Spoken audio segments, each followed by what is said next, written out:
Hello, hello. Hey, what's up, guys? How you guys doing? And I remember doing this for Safe Moon. We do the Safe Moon AMAs, but today we're doing a Vitreous AMA. And you know, I don't know where Vitreous is going. The AMA is in 25 minutes, but I know that there's a lot of bad projects out there.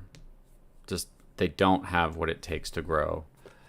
And I know that the good projects, people don't pay attention to them until basically it's too late, right?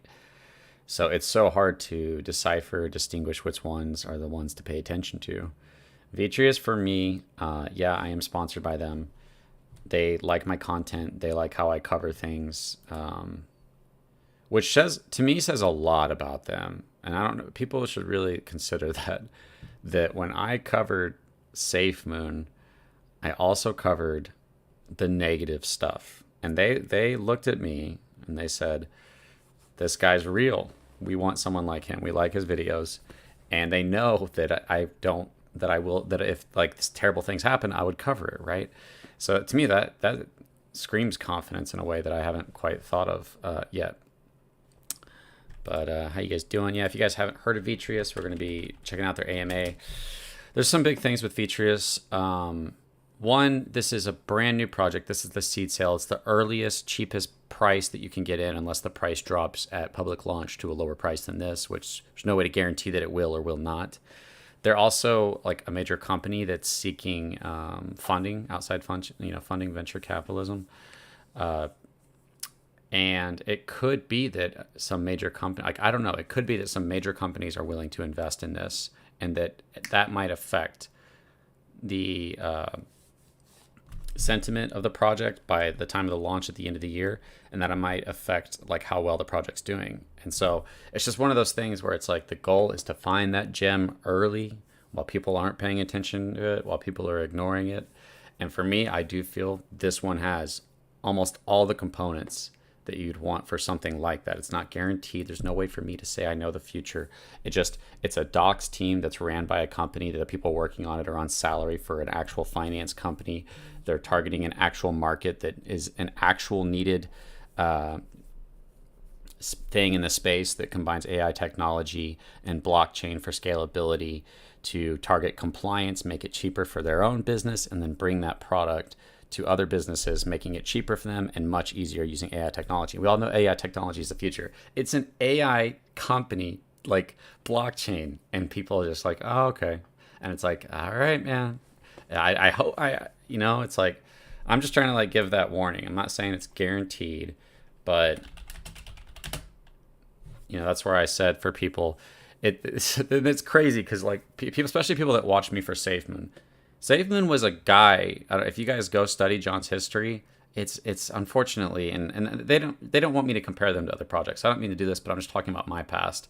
What people think other projects are, Vitreous literally actually already is a company, a financial institution ran by people who, in order to get those positions, had to have degrees and go to school. And they can't just be a couple guys that got together and said, oh, I'll get my buddy to do this and then we'll go hire some devs. It's like an actual professional team in the financial industry that understands exactly what they're talking about. It's literally what they've been doing their entire life. And it's just like people are just not seeing it. And there's nothing wrong with that. I'm all about people making their own decisions on what they want to pursue or not pursue because nothing's guaranteed in this space, and it's a risk either way. It's a risk to ignore something and it's a risk to invest in something, right? So I'm all about, so for me, like the entire point of my channel and what I aim to do is just to provide opportunities that I see as worth being a risk for me. And the seed sale ends tomorrow, so the seed sale is 2 cents. And then they're planning to do two more pre-sales after that. They're going to be talking about all this in 20 minutes. There might be some new information that I actually don't know about. Yeah, if you guys have any questions, drop them down in the chat or comment on the video. And we'll see where this goes.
Yep. So we'll be doing the for me, and it's just like, hey, at least like that's what I ask of people is like, hey, at least look at this project.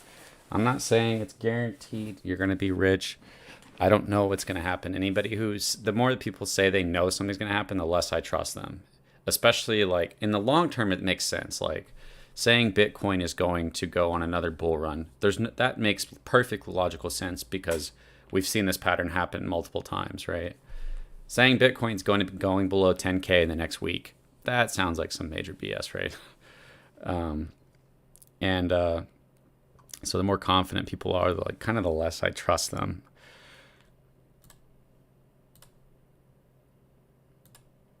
And that's why like I'm trying to be. I'm not saying, guys, this is it. Don't miss out. If you miss this, you're gonna. I'm not saying that. I'm just saying, look at it and decide for yourself. There's an opportunity here to potentially invest in something huge. And if you look at it and you don't like it, that's totally cool. I just want people to just look, just at least look, and then just tell me why you don't like it or what you don't believe about it. It's a fully doxed team. It's an actual company that's paying for these guys. It's AI blockchain technology targeting compliance for financial businesses to make it easier through AI and blockchain.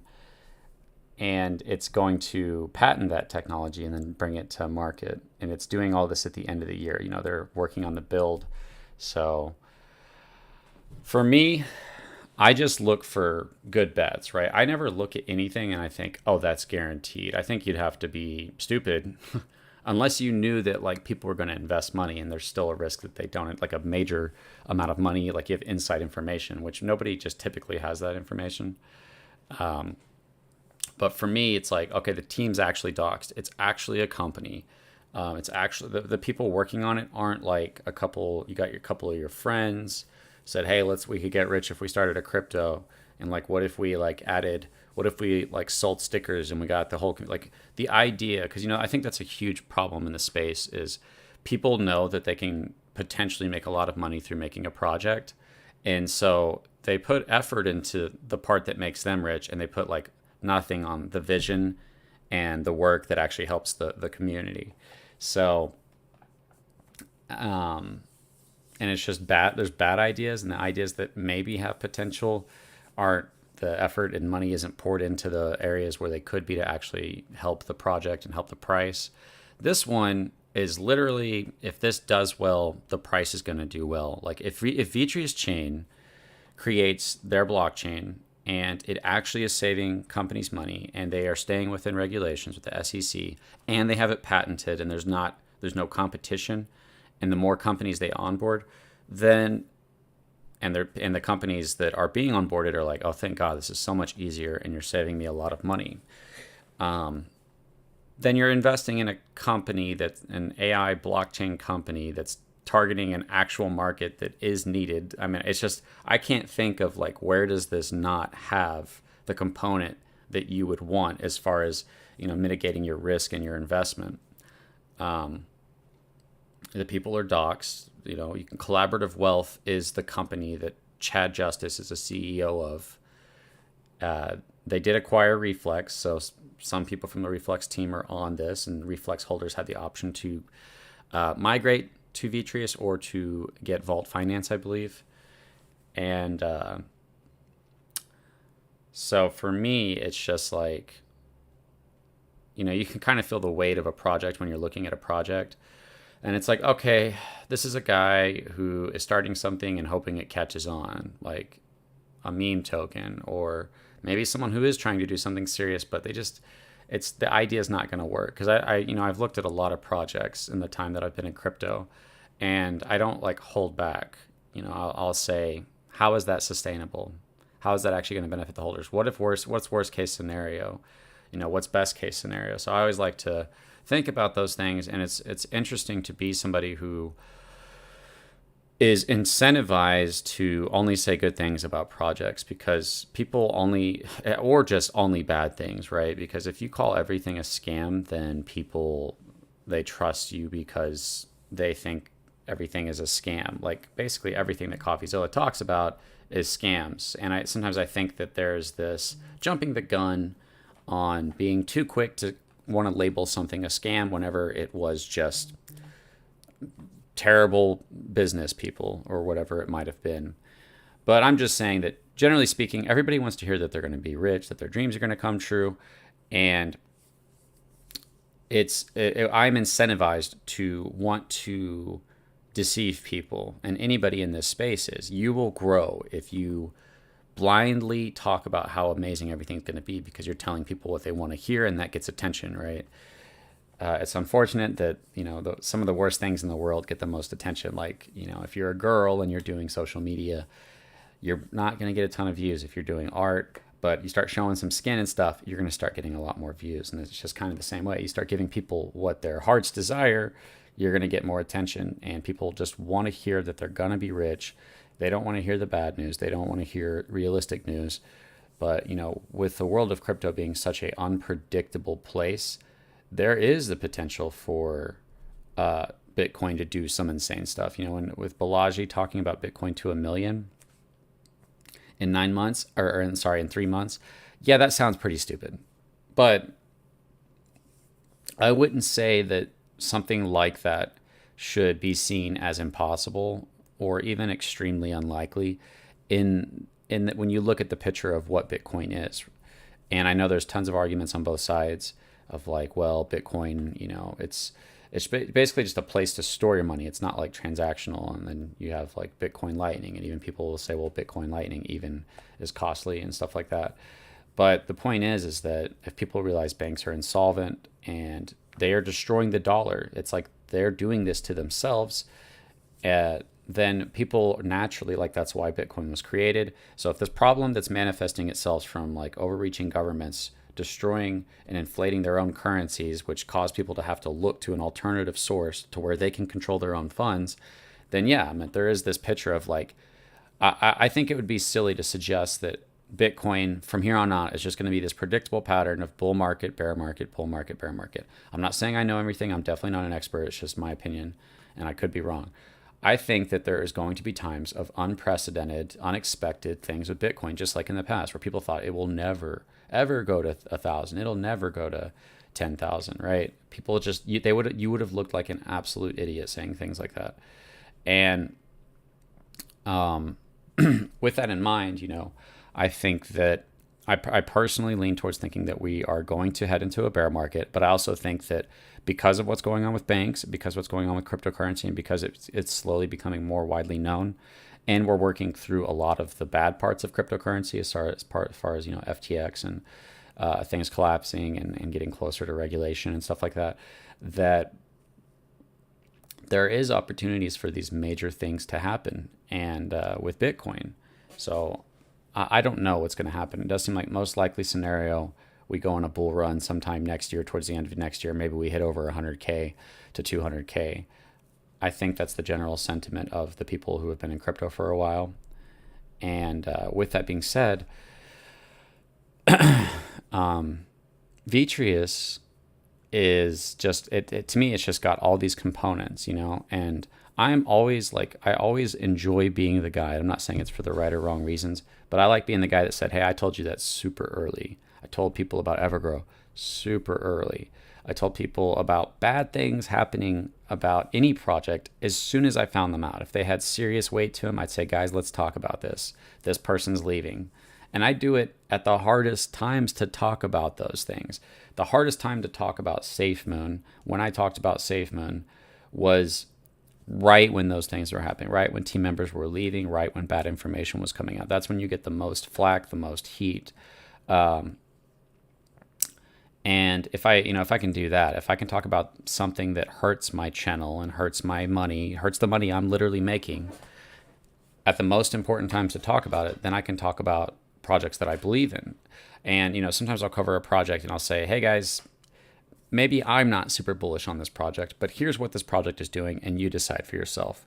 Other times I'll cover a project and I'll say, hey guys, I am covering this project, but I also am trying to let you know that I personally think this project is worth giving you a heads up of like a warning. You know what I mean? Like when something bad happened with a project, I'd say, guys, if this person leaves, which they indicate they're leaving, You need to know that there's signs there right now for that, right? I don't wait till after it's all said and done to say, oh, this person left. I said, no, here was all the signs. Same thing with this, it's just like warning somebody about their health. Like I had a friend who died because he drank too much alcohol, and it like went through his whole system and like killed him. And he was like he's young, young guy. I'm not like old, but I'm in my early 30s, and he died. But I don't have any regrets in the sense that, like, obviously there's the potential that I could have really tried to push him to stop drinking and to be healthier. But I constantly told him, like, hey man, I'm worried about your health, and I know that you'd be a lot happier if you quit drinking and started working out like you used to be. So for me, like, a big part of life is telling people in a caring and respectful way, not I told you so or any of that, or like I have bad intentions for you, or a way to, none of that, but just like, hey, this is like the most respectful thing I can do to care about you, is to warn you about bad things to come and warn you about good things to come, to let you decide for yourself. And you'll never be able to look back and say, hey, why didn't you tell me about that? Why didn't you tell me about Evergrow? Why didn't you? I know if anybody said that to me, why didn't you tell me about Evergrow? I said I made videos early on about it. No one, and people didn't listen to me. And I had a good feeling about Evergrow. I'm not saying I'm always going to be right, because it's just impossible to duplicate that in the space. I'm just saying that when I get that feeling, I share that feeling of like, hey guys, I think something bad's here, or hey guys, I think something good's here. And Vitreous, my greatest concern really only is two things: the SEC and compliance, because that's just crazy, and the devs building out the blockchain. So, but outside of that, you have people that they're not just like, there's so much here that hasn't really quite been expressed correctly. They're not just a couple guys that got together, got a project, and said, let's pay some devs to try to build our vision. Like, there's so much on the line for them for this to work out, because they're putting so much on the line. They're putting tons of money, tons of salaries, tons of money, because they think that this will actually make them money. Not doing seed sales and pre-sales, but creating an AI blockchain service for companies that will save them money and in turn take over that market. So it just has so many components that people, in my opinion, are just, that you're so exposed to so many different projects that you get numb to it. You're like, okay, cool, another project. What's this one about? Okay, they're doing NFT marketplace. They're doing a wallet. They're doing all this stuff. And then I'm not saying there's anything wrong with those, because those are just highly competitive areas. Like whenever I personally am doing YouTube, if I cover, and I don't know if a lot of people understand the algorithm as far as YouTube, how it works. If I go to make a Bitcoin video, I'm competing with tons of other channels that have been covering Bitcoin for years, that are considered authorities on that subject, meaning that YouTube knows that it can trust those channels to put out good topics on that specific arrangement of letters typed out, which is Bitcoin, right? It knows this channel, when it puts out Bitcoin content, people like it, and we need to trust this one.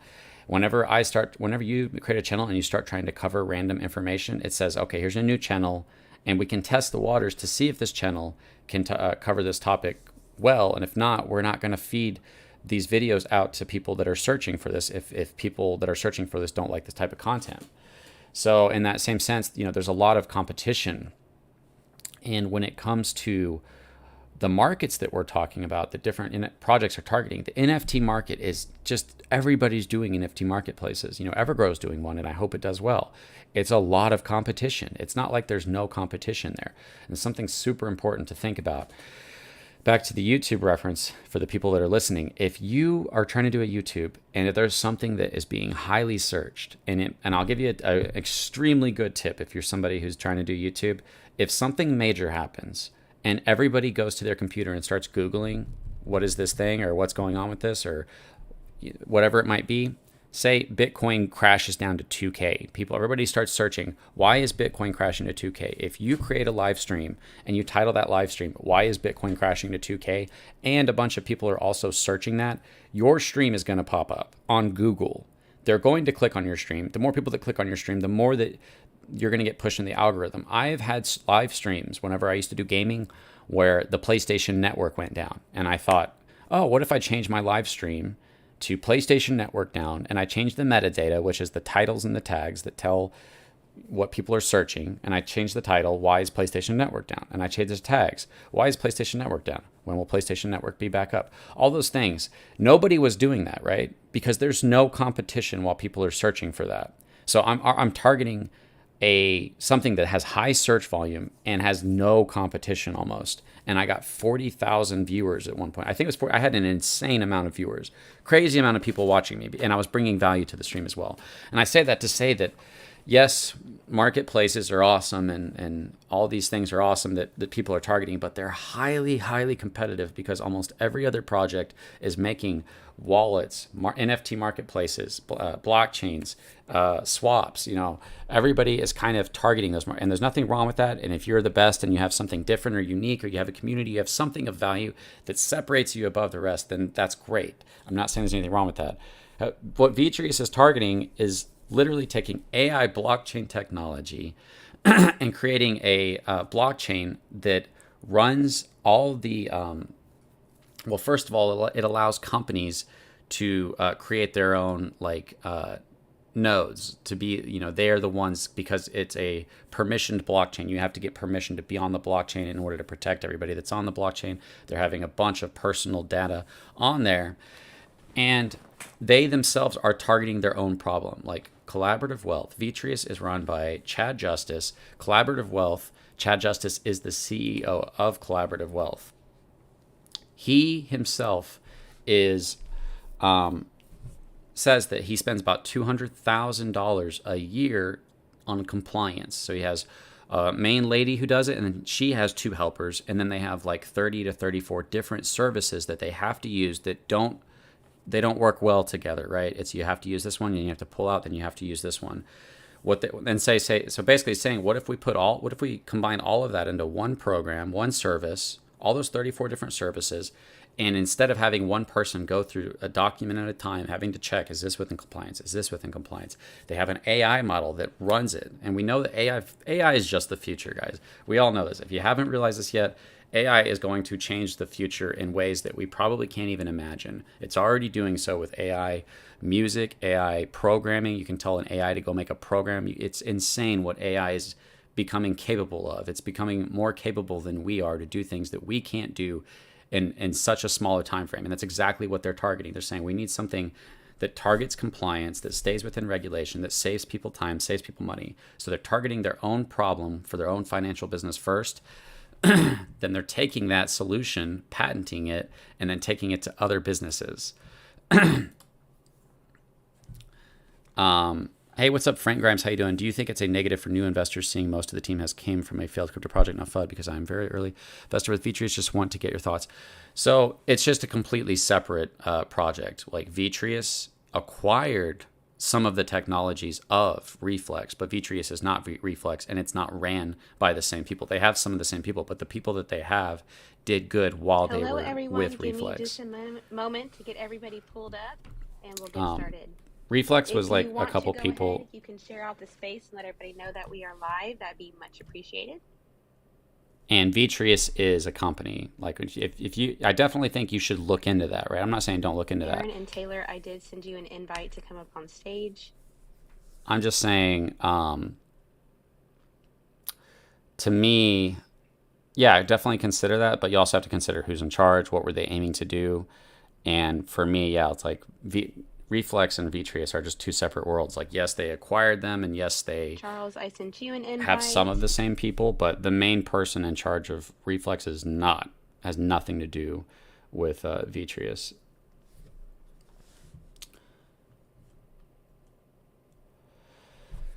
Baron, I sent you an invite. I think we are waiting on Chad and but more individual. Any concern you have, I'm not saying don't fully investigate it. If you have a concern, then do what you think is best. I can't guarantee anything, success or failure, right? But I'm just saying, make sure you get a clear, full picture before you come to your own decision, right? Hey, what's up, Gratefully Dedicated? Frank, I think so. About 840 of 1,040 current holders are from the last project. I do like the project, but definitely some red flags. Yeah, I mean, that doesn't bother me at all. I don't see a problem there, to be honest. Like, if I wouldn't even call it a red flag. in my opinion. But if it bothers you, make your own decision. That's all I want you to do is make your own decision. But I'm not trying to wield this as a sword, but I've had a lot of people say that there was a ton of red flags on Evergrow, and they all kicked themselves in the ass. So just make sure you're just being real with yourself, right? That's all I'm saying. Be real with yourself. And don't come at it from an emotional perspective. Come at it from an analytical perspective. The only question you should be asking is this going to make me money or not? That's the only question, right?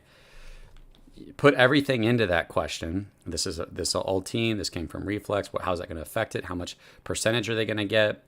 What if the SEC comes from them? Are they docked? All those questions. Put it all in. But the only question you should be saying is, am I going to make money off this or not? Can I make money? And if you're convinced that you're not going to make money, then stay away from it. If you think you have a potential to make money, then take a risk based on what you are willing to risk. You know what I mean? Hey, what's up, Scripted Legend? How you doing, man? Appreciate it, man. Thanks for what you do, man. No problem, man. It's good to hang out with you guys. What's up, Scripted Legend? Have you checked out Vitreous? What's your thoughts on Vitreous so far?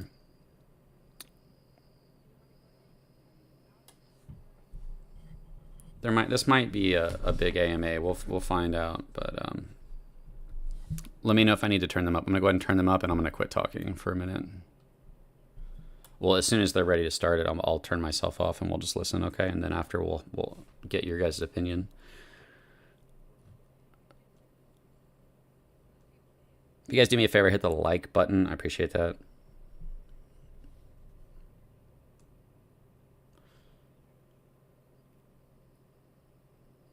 They stopped doing the captions. That was weird. Oh, is it this button? How did that get turned off? Or is it just not doing it? I think Twitter spaces are broken.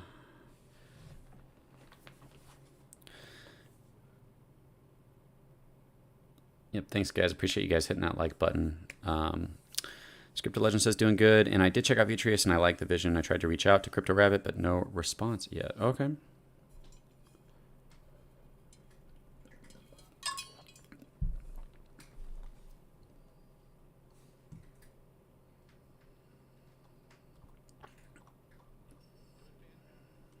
Okay, I'm gonna go ahead and turn them up, and we'll listen, and then I'll chat with you guys after the AMA. I'm ready for the pollen to go away.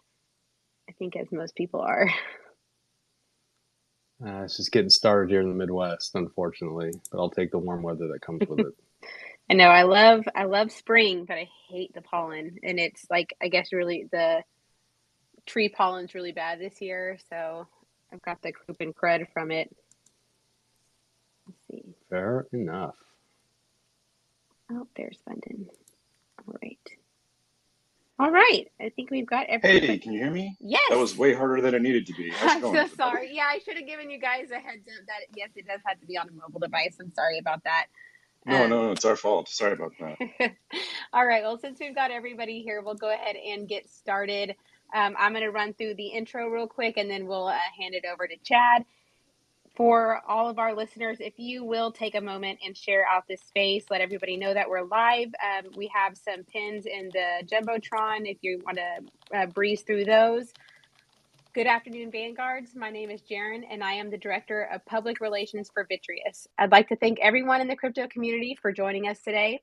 I am joined by our CEO, Chad, our COO, Brenton, our CTO, Tim, our CMO, Baron, and last but not least, our Director of Product Development, Taylor. I'd like to take a moment to introduce you all to Vitreous if you are new here. Our permissioned business-to-business blockchain will marry a niche market of the financial services sector with the next generation of ledger technology, which will aid in the automation of compliance-oriented tasks. Accompanying our ledger infrastructure is a series of high-powered financial services tools designed specifically to digitize everyday processes for our clients' companies. Today, we are excited to be joined by our friends Steve and Charles of Fundin.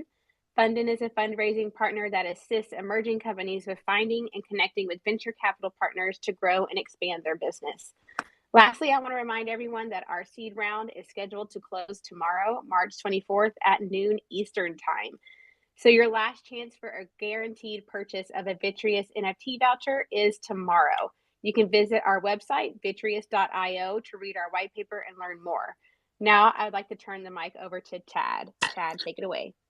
Thank you, Jaren. Good morning, afternoon, evening, depending on where you are in the world.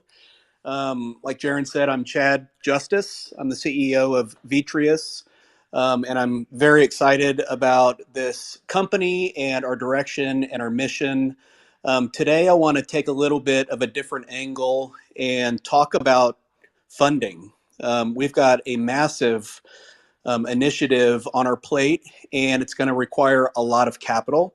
So I really want to get into the detail of how we're going to go about raising that capital and where the funding team is going to come in and play a really important role as we look to bring on additional private and institutional style investors. So we're going to speak to the funding team, being Steve and Charles. They're participating today.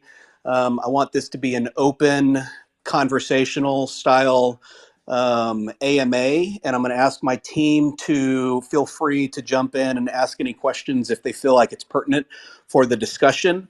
But first, I want to really talk about the process that we're going about raising our capital. We started in the first step of our capital raise with what we call a seed round. And this is our initial effort to bring in funds to begin build of our MVP, our minimum viable product. We've raised $600,000 roughly in the last few weeks. And like Jaren said, we're going to be closing the seed round tomorrow.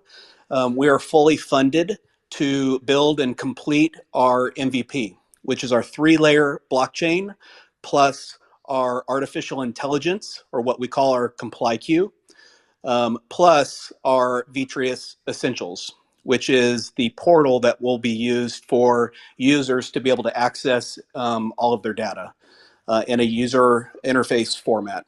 So that is what we define as our MVP, our minimum viable product. And we've gone through an extensive process in working with our developer firms that we're going to ultimately be partnering with, which we'll announce probably a little bit later today or tomorrow morning, who we've decided to do that MVP build. But we know exactly what that's going to cost. And so we've got full coverage on our capital raise so far from the seed to cover the full build on the MVP level. So as we close the seed round tomorrow, we're going to move into our next phase of capital raise, which will be institutional and private based. We've talked about this for the last few months, and we're finally there, but that requires a large undertaking and a large effort to go out and screen and cultivate potential partnerships and interest among all of the various venture capital firms out there. So we felt it was really necessary to be able to allocate everybody's resources on the team towards this build, so that we wouldn't have to put any more effort into cultivating those private and VC relationships. So we started looking for a partner that we could team up with that could help us on that cultivation of institutional money side of things. We went through a number of potential partners, and we landed on what we feel is a very good fit for us in funding. And so we've got Steve and Charles here today that I really want to get in and talk through the current landscape. We've had a lot of changes with challenges with the banking and the stablecoin environment. So I really just want to pick their brains today and try to understand what this environment looks like, how they feel about our project / company, and then how we're going to go about making sure that our efforts around the institutional money are successful. So a little bit about funding. Their mission is to connect high quality founders like Britton and myself with good money. They've got a long history of establishing these relationships for founders like us.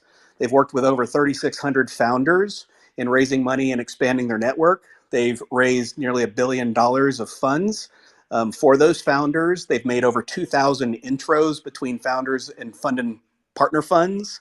So they've got a very vast experience and a very vast network to the people that we need to be introduced to begin cultivating those long-term investor relationships. So Steve, Charles, do y'all want to spend a little bit of time expanding on funding, how y'all are positioned in the marketplace to be successful? And then we can kind of jump into questions from there. Sure, yeah. Thanks so much, Chad. This is Steve, CEO, Fundin. Thanks so much for that great overview there. I can talk a little bit about sort of like where we layer on value for a lot of our clients, because as you kind of mentioned, that like going out and doing a venture raise, it's really different than doing virtually any other fundraising activity, whether that be via angels, high net worth individuals, anything like that. And so what we noticed, like I had done 2 venture-backed startups before, both of which ended in exits, was that like so much founder time is wasted during the fundraising process, especially from venture raises, because so much time is spent, trying to research individual investors, find contact information, sending cold emails, things like that. And sort of without, I don't know, a team to help out with that, so much of like founder time just gets burned in going through this process. So really the goal of Fundin is to create this ecosystem where we have over 800 partner funds that are leveraging us for deal flow, looking to us to source the next innovative up and coming startups. And then on the other side, we have our clients where we're hearing exactly what venture is looking for, exactly what they want to see in companies. So we can help mold those pitch decks, those pitches, the overall narrative to make sure that those two sides are fitting together perfectly. Does that make sense? Yeah, absolutely. And you weren't part of our conversation yesterday, but your co-founder was in on that conversation with the rest of our team yesterday. And we really got into the details of what these VC firms are going to be looking for specifically within that pitch deck, how we want that pitch deck to be laid out. So, your team brought a lot of value to us as we're trying to finalize our pitch deck in preparation for this institutional push. So yeah, that we're already seeing value in terms of the consultative nature of working with y'all that we're really excited about. Steve, can you talk about a little bit about your background and kind of how you even found your way into this funding initiative? Yeah, absolutely. So like I said, I'd done 2 venture-backed startups before. The first one I sold to Groupon in 2014. Second one I sold to Booking.com in 2018. And sort of throughout that process, we built up this great network of VC funds who were looking to, not necessarily looking to me, but like asking me, hey, where am I seeing, the coolest things happening, the most innovative companies, the best founders? Could I make introductions? Could I help them sort of think through where they want to deploy capital? And in talking to so many of my founder friends too, like the problems are similar on that side of the coin, right? Like they're looking to expand their network and find the right investors and not just take on, dumb money to make something happen. Like they're looking for strategic partners who can help them go to the next level and take their companies to the moons. And just the whole like ethos behind Fundin was like, let's look at what are the biggest issues that early stage founders face, and fundraising is, it has to be the top of the list, if not, top 3 at least. So the whole ecosystem is really about connecting those parties together. VCs tell us what they're looking for. Clients come to us trying to meet the right VCs. We're able to connect those throughout like the entire platform and layer on value at every part of the chain. Yeah, and you'd probably agree that the earlier you are in the stages, the harder it's going to be to land commitments on these types of funding. Seed capital is significantly more challenging than Series A capital just because of the level of development, and we've found that out. So cold calling or cold submitting business plans and pitch decks out to investors with a cold nature and no introduction is a really hard approach to do here.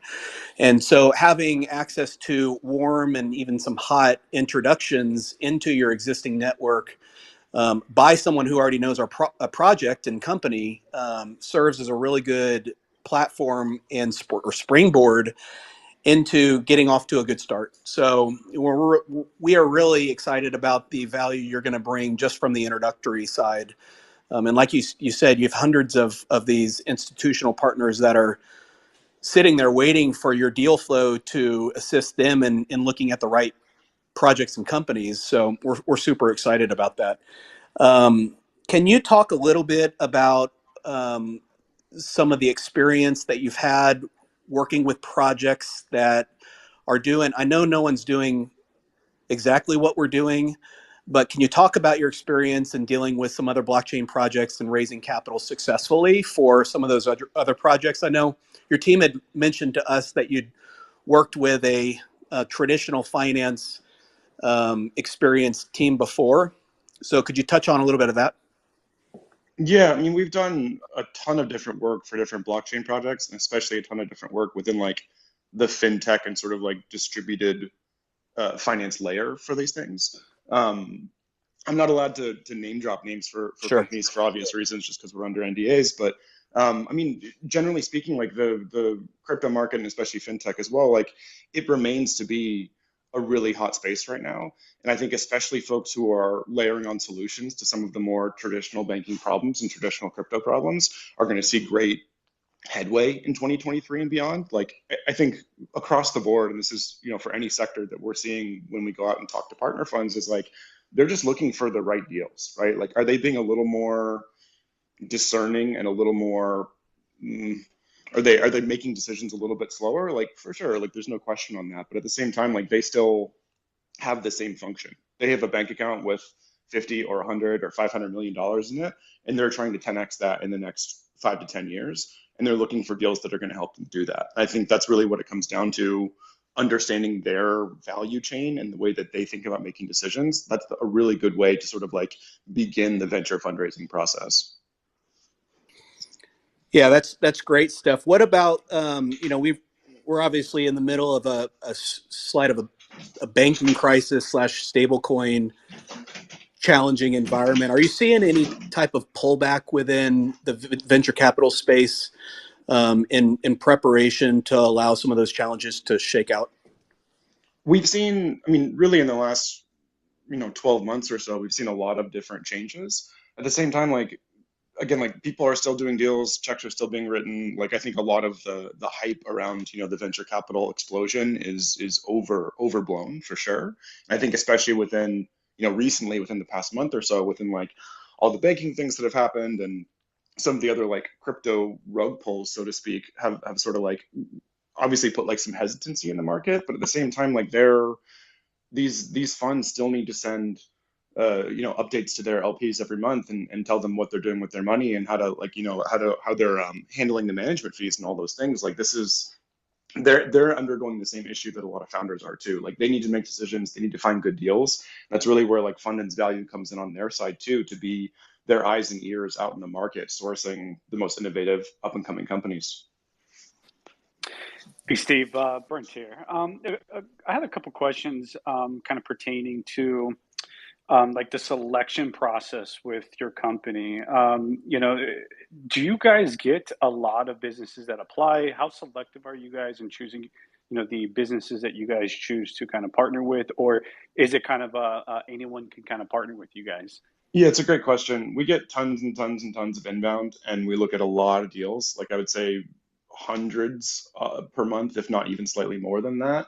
And really what it comes down to is, do we think we can add value here? Do we think that we can go out and our partner funds are going to likely write checks into this company? And obviously there's times where like we think something and the market doesn't think the same thing, and it's difficult for us to predict at the same time.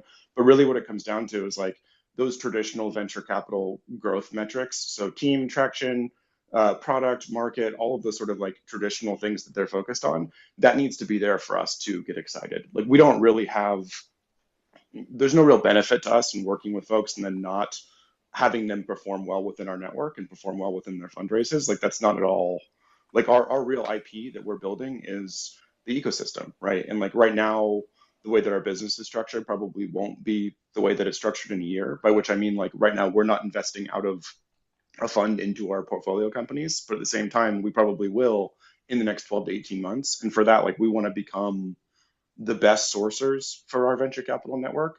And we need to be really selective with the folks that we're pushing through our ecosystem. So you're almost positioning a lot of these early investment opportunities for later Series A type investments for yourself. Is that what I'm hearing? I mean, for sure, ideally for ourselves, for sure, but like we'll raise a fund at some point to do that. But really, it's about most venture companies are going to raise rounds every 12 to 24 months, right? And we'd like to be that fundraising partner. But then also from like the venture capital fund space, where like with our network of partner funds, we want to be a really trusted partner for how they source their innovative deals. And I think that if we can, we're already seeing this, across our platform right now. Like if we can gather their attention and we can gather founder attention and keep that together on the same product, there's tons of really cool things we can do with that space.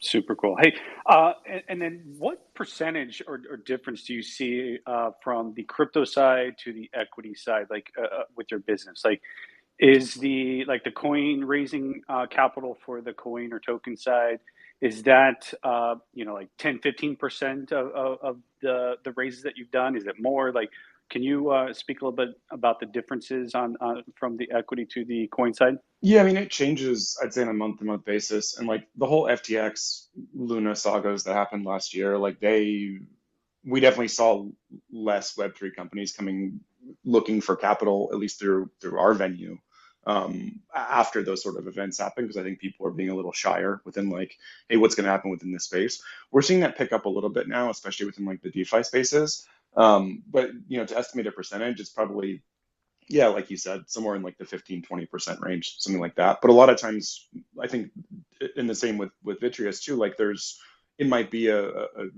crypto company, but at the same time, it has applications in a number of different sectors too. So are you thinking that there will be firms that are geared more towards the coin side versus the equity, or most of these firms open to doing both, or what are some of the expectations that we'll I mean, expect here? most crypto funds will do both for sure. Okay. And then as we're sort of looking at like the fintech space, then you kind of get more folks who are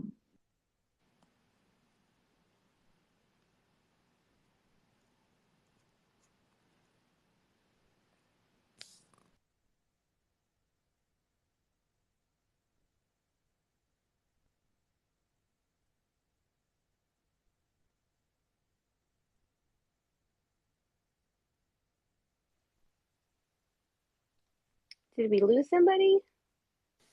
Yeah, I think we lost audio. Uh-oh. Hang on one sec. Okay, hang on.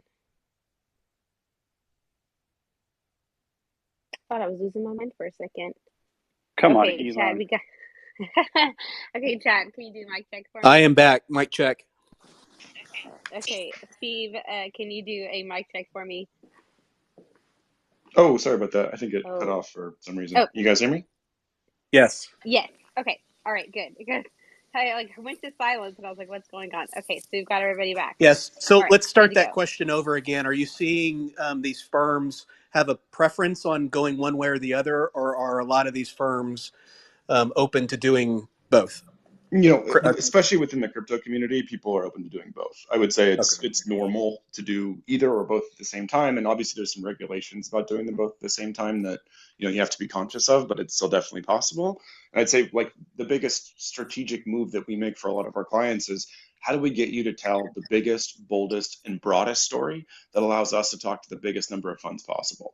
Like that's really, fundraising for a company that's making $1 billion and growing 500% month over month.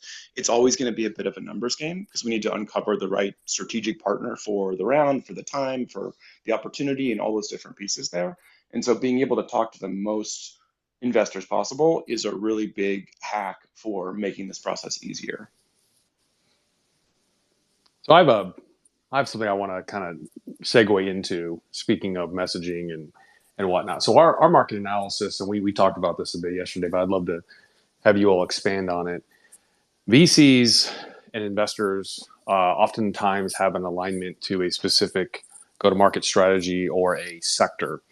Can you touch on, how you guys position that and what the investors are looking for from a market analysis perspective, and what has changed in the last 12 months, mostly from these crypto type projects and, transitioning that into more of a business approach like we're doing here? Yeah, I mean, I think especially within the crypto space, we've seen more of a focus just on building revenue positive, sustainable businesses, especially within like 2021, even 2020 to an extent. Like there was a lot more, hey, you're doing a crypto project, here's some cash.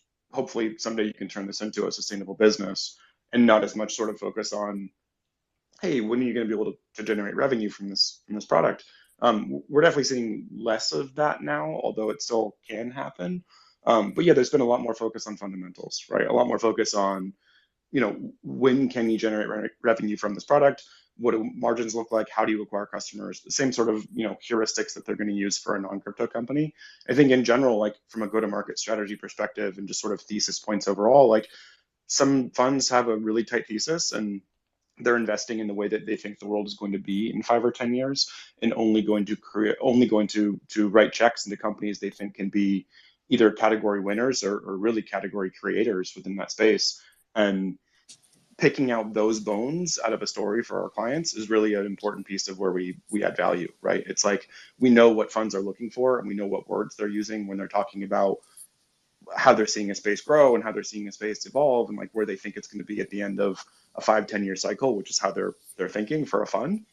And how do we make sure that you're fitting into that swim lane? Does that make sense? Yeah, it does. And I like the term foundational, getting back to the fundamentals around diligence. Maybe expand on the diligence piece, why you think we are well positioned for that and what to expect as we move through these conversations. Yeah, in terms of what to expect, I think that's a great place to start. Like, again, let's put on our investor hats for a second, and let's say that we have 30 different LPs who have given us, I don't know, a couple $1 million each. So like let's call it $100 million in the bank. Like they're really looking to us to 10x that over the next 5 or 10 years. So having the right financial models to prove that that's going to be possible for a deal with solid assumptions that can be manipulated via that model is a really important part there. So like, how do you think you can acquire customers? What do you think the price point is for that? What do we think the lifetime value of those contracts is going to be? And where within our go-to-market strategy and our overall like long-term roadmap is that going to change, or could it change? Meaning like, where can we layer on more products and services that are going to increase profitability and drive growth? Like those are all, like, I'm not going to say funds don't necessarily care about the product piece, because they do. It's obviously important, but at the end of the day, like they have a gun to their head, just like founders, to do something with capital, right? And their needs are different, their desires are different, but like thinking about it like that helps us back into pitch decks better and helps us tell better stories when we're actually getting in front of investors as well. Right, because these are partnerships, right? 5, 7, 10-year partnerships that everybody's moving in the same direction. The goal is revenue, growth, and attainment. And I think one of our differentiators here is not only are we, like we said on several other AMAs, we are a business. We have a business plan, but maybe we should also explain why going after funding is important from the perspective of building a product, getting the right relationship with a venture capitalist, and then what that would mean to a coin holder, considering that we are different in the perspective that 3% of all revenue, top line revenue that comes through the door, goes towards the pool itself. We're not messing with profits and whatnot. So maybe touch on that. So specifically from a venture perspective, what was the question then for like investors? The question being, just the partnership itself with a venture capitalist, why the funding is important and how it helps drive revenue and helps us go to market. Yeah, totally. So, I mean, most VC funds are focused on one thing, and that's growth. There are obviously ones that are different, that have maybe a focus on social impact, or maybe a focus on, whatever else that it is, or have a thesis underpinning that growth. But really what it comes down to is they're making asymmetrical moonshot bets in almost every case, right? It's like, we need $1 million to turn into 100 in the next 10 years. And the way that their portfolios are structured, they don't really make money unless that happens. So like, we talk to clients all the time who we don't end up going forward with in terms of, trying to introduce them to partners, because their goals are, hey, we want to create a company that's, $10-15 million a year. We're like, it's a great wealth driver for me and maybe a couple of my co-founders here. but there's really not room there for an investor to come in and see great returns. Like they're really looking for, again, asymmetrical moonshot bets. So from like a growth perspective and a partner perspective, like they want to be with you the whole way, right? Like whether that's 5 years or 10 or even longer than that, like they want to be the ones to watch those returns grow and be the ones to also help as well. So like I think you touched on this a second ago, like they often obviously provide capital, but also can really layer on value and helping with like strategic growth and go to market strategies, because they've seen so many other companies in whatever sphere they focus on and know the metrics and know the playbooks and know sort of all of those motions to follow to get that asymmetrical return. Yeah, and maybe give a couple of examples, right? Around like maybe banking, or even in our core space from Brent and Chad's founders in the registered investment advisor space. In terms of like companies we've seen do really well in that space from a venture Value perspective? add, like you said, I like your state. Yeah, exactly. The value add long-term partnerships that we could potentially see over the next 5 years in addition to So capital. imagine partnering with a fund that's done a lot of stuff in the RIA space and can introduce you to a lot of customers where like they've seen that would be a great value add too. And then imagine like, anytime we're talking about hundreds of millions of dollars being in a fund, there's going to be significant relationships attached to that fund, whether it be with LPs, whether it be with people in the funds, whether it be with portfolio companies or anything like that, where like those relationships are all going to be useful to you as that happens, right? Like no matter which way you cut it. Yeah, that's going to be one of my main things, and I've been pretty vocal about it, is these partnerships and who we ultimately choose to move forward with from a capital partner standpoint has to bring value to the table. And that was kind of the idea of creating this capital partner board of multiple partners that could all bring a collaboration effort to what we're doing and all probably complement everybody in a little bit different way. We were talking a little bit about timelines, and so I know what our community is, and I know most communities are concerned with potential events that could create significant sell pressure to a crypto environment. And so, I think that a lot of the timelines being talked about certainly apply to the equity side. But can you talk a little bit about the timeline of these investors who would get in on the coin side in large amounts, and how long we could expect those types of investors to hold? I think broadly, each fund is going to have a different approach to that. And like, again, like I've yet to see a crypto fund that has any time horizon shorter than 3 to 5 years. Like this is not a, get rich quick type thing. They're looking to make strategic bets on the way that they think the world is changing. And obviously crypto and Web3 in general, like is driving a lot of that innovation, and the market changes in that space have impacted that. But I think really it's been great for crypto because a lot of the folks who weren't serious about the space have kind of moved on to other things. We see that every day where we see like pitch decks where instead of the word crypto, it just says AI now. And it kind of just looks like those words were crossed off and now it's AI or whatever. And I think it's actually done a favor to the crypto community in general because we're seeing better projects, more focus on profitability, more focus on lean building as opposed to raising as much money as possible. Like they're looking for long-term relationships across the board, I would say. Yeah, absolutely. The time horizon is really important, and these investors, they're going to want to be there for the back end when we actually begin to monetize all of the efforts around the build. We've in the seed round we allocated $3 million to the seed round. We've raised 600,000 through public efforts and NFT issuances, and so it's safe to assume we've got another $2.4 million that we could allocate to the institutional and private side to complete our seed round.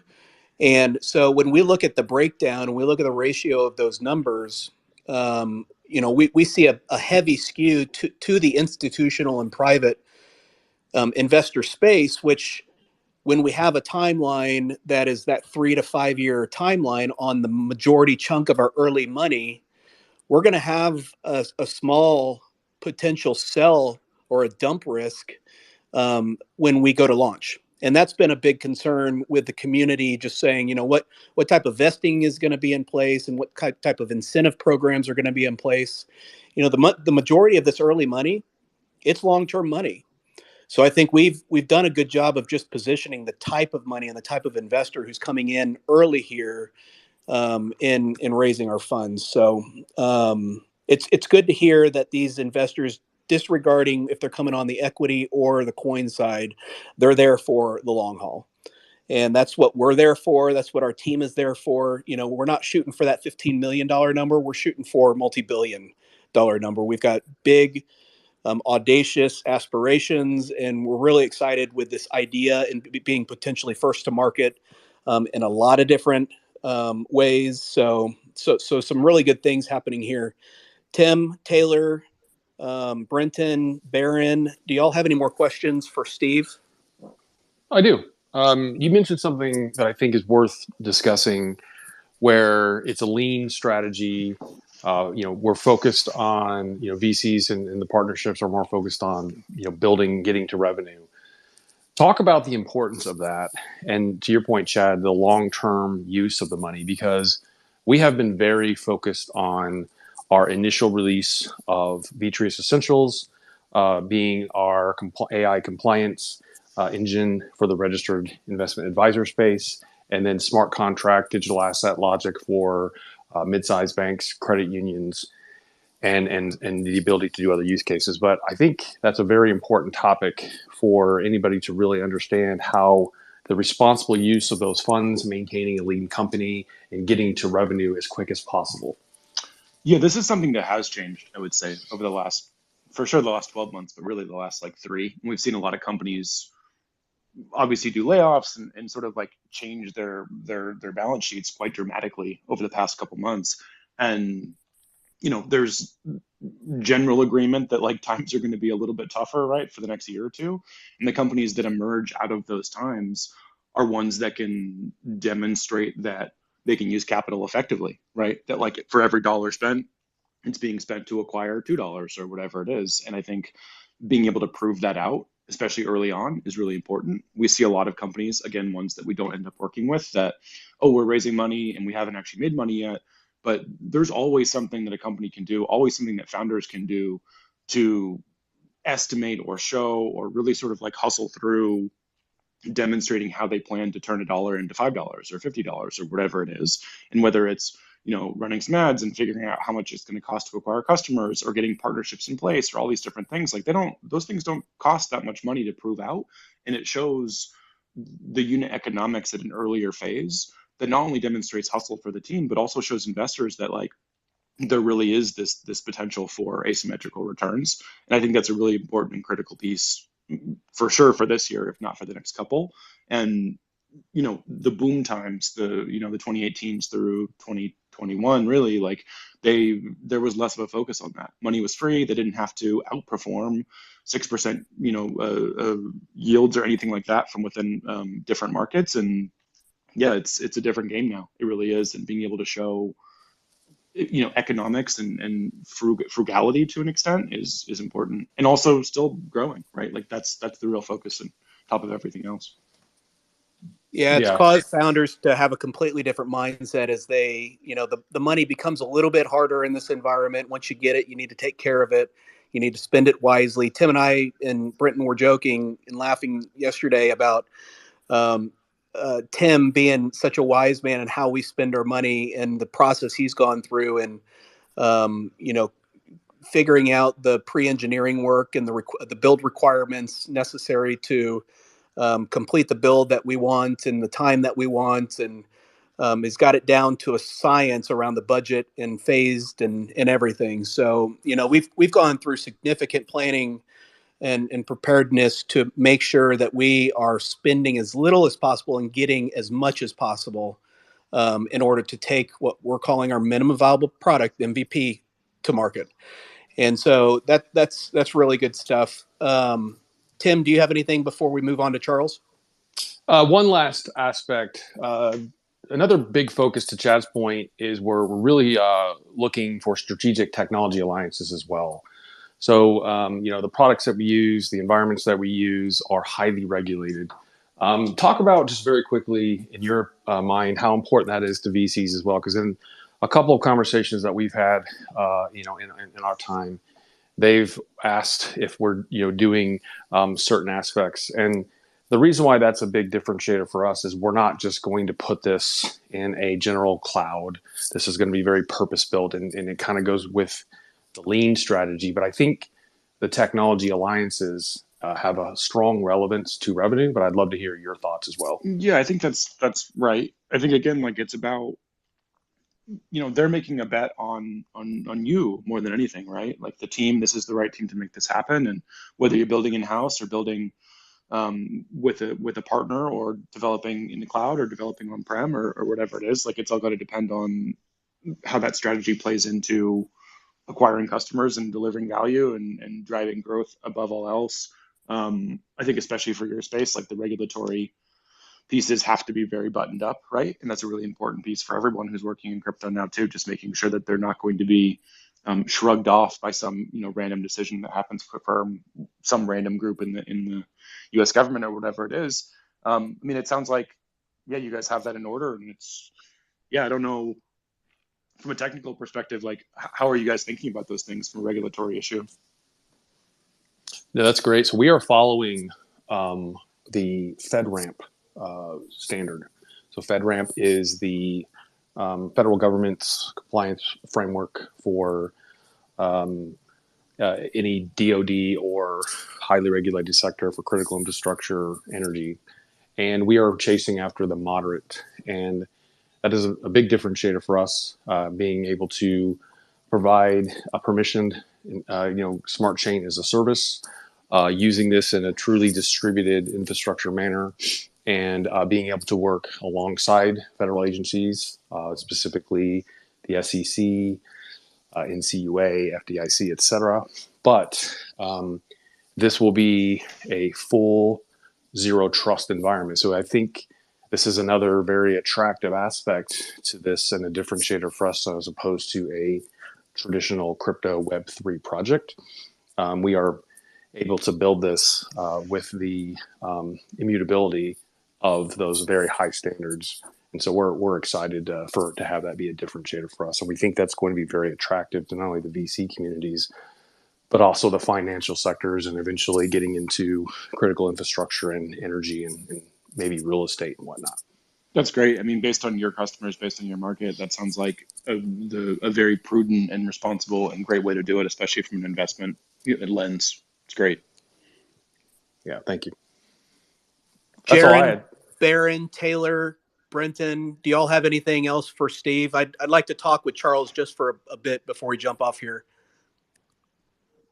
And let's open it up to the community for a few questions after you do that too, Jen. Okay, great. Jaron, did you have anything? Nope, nothing for me. Perfect. I forgot you on the last one, so I wanted to make sure I hit you. Charles, thanks for being here today. I know you are going to play more of a face-to-face role with us as we move forward. Could you just talk to the listeners about how you're going to fit into this, what your role with our relationship is moving forward, and we'll go from there? Yeah, absolutely. And thanks for having me. So Steve is more on the side of connecting founders with VCs. So he's definitely investor facing, making sure the founder always has the right narrative when we're talking to investors. So I'm more on the side of talking to founders, bringing founders into our ecosystem, into our network, and then ultimately making sure that the founders we're working with are happy with the directions that we're taking. So in my day-to-day, I would say talk to 90% of founders every day, and then the rest 10% is with different investors. Being based in San Francisco, you go into a cafe, on one side there's a VC, on the other side there's a founder. So I think maybe one thing I wanted to touch on today, if you want, is Brent. We had met on Twitter maybe a week before the whole SVB debacle happened. So I wanted to hear internally in your organization how you handled all of this with with the depeg of the USDC, and because I definitely heard completely different perspective, whether it was on on the crypto side, on the different founders and VC backed startups, and the narrative definitely changed every 24 hours over the last two weeks. Yeah, that's it's very interesting that you ask, and I want to say it was last Monday when we got all of that depegging activity going on. I might be wrong, but I was actually out on spring break with my family, and the team was back here, and we were getting the news all at the same time, and the team really came together pretty strong. This impacted us because all of our seed raise so far has been either raised as USDC or converted over to USDC as part of the contract. So, we've got all of those seed funds that are sitting in USDC within the wallet, and so this was very critical. This was a very critical event for us, and just trying to determine whether we wanted to do some sort of a risk management um, tactical move or spread across multiple stable coins. We got together while I was out in Montana with the team, and we just got down into the weeds and figured out exactly what was causing the depegging, what the issues were with the various banks that were beginning to fail, what the potential contagion issues across all of the other financial institutions could look like. And we ultimately decided that USDC was about the best place we could stay in a stable coin that represented as low risk as we could get. What we didn't want to do was take haircuts by moving out at a lower value when we felt like the possible repegging was of high likelihood. It turned out we were right, and we stayed put, and we didn't do anything. So it worked out in our favor, but we went through a really deep in the weeds process trying to determine what was going on, what our alternatives were, whether a de-risking or a risk management tactical play would look like, and then made a decision on how we wanted to move forward. So I felt like we handled it really well. Brent, I don't know if you want to add to any of that. I will just say that I'm not going to lie. We were sweating bullets. We were freaking out. Don't lie. Yeah, Just kidding.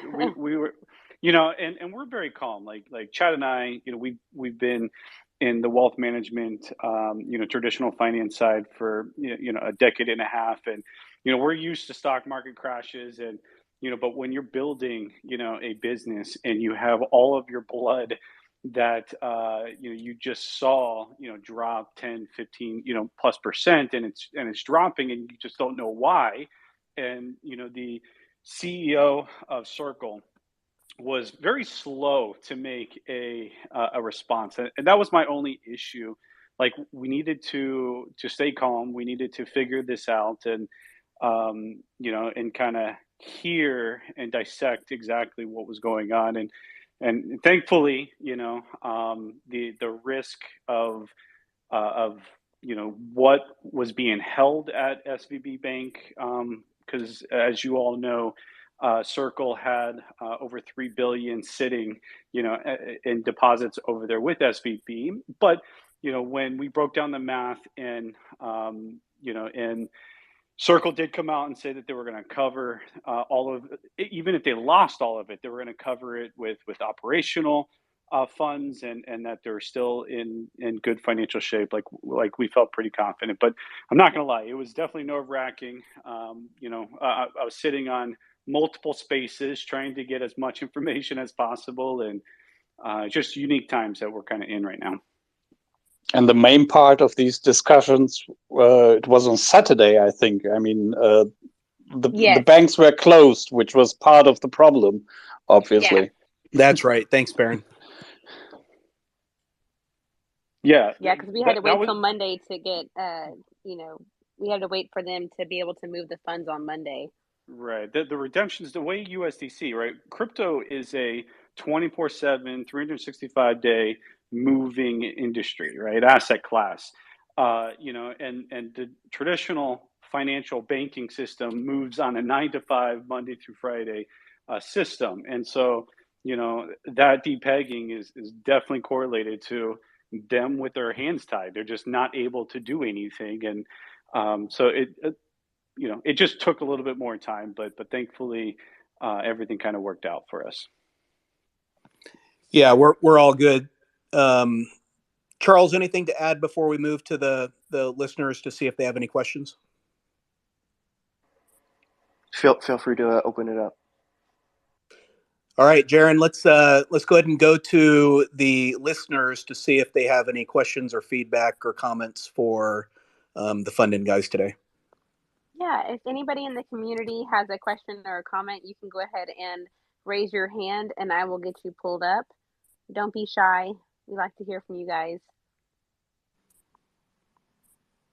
I do see some of our friends in the audience, like Gandalf and Crypto Control.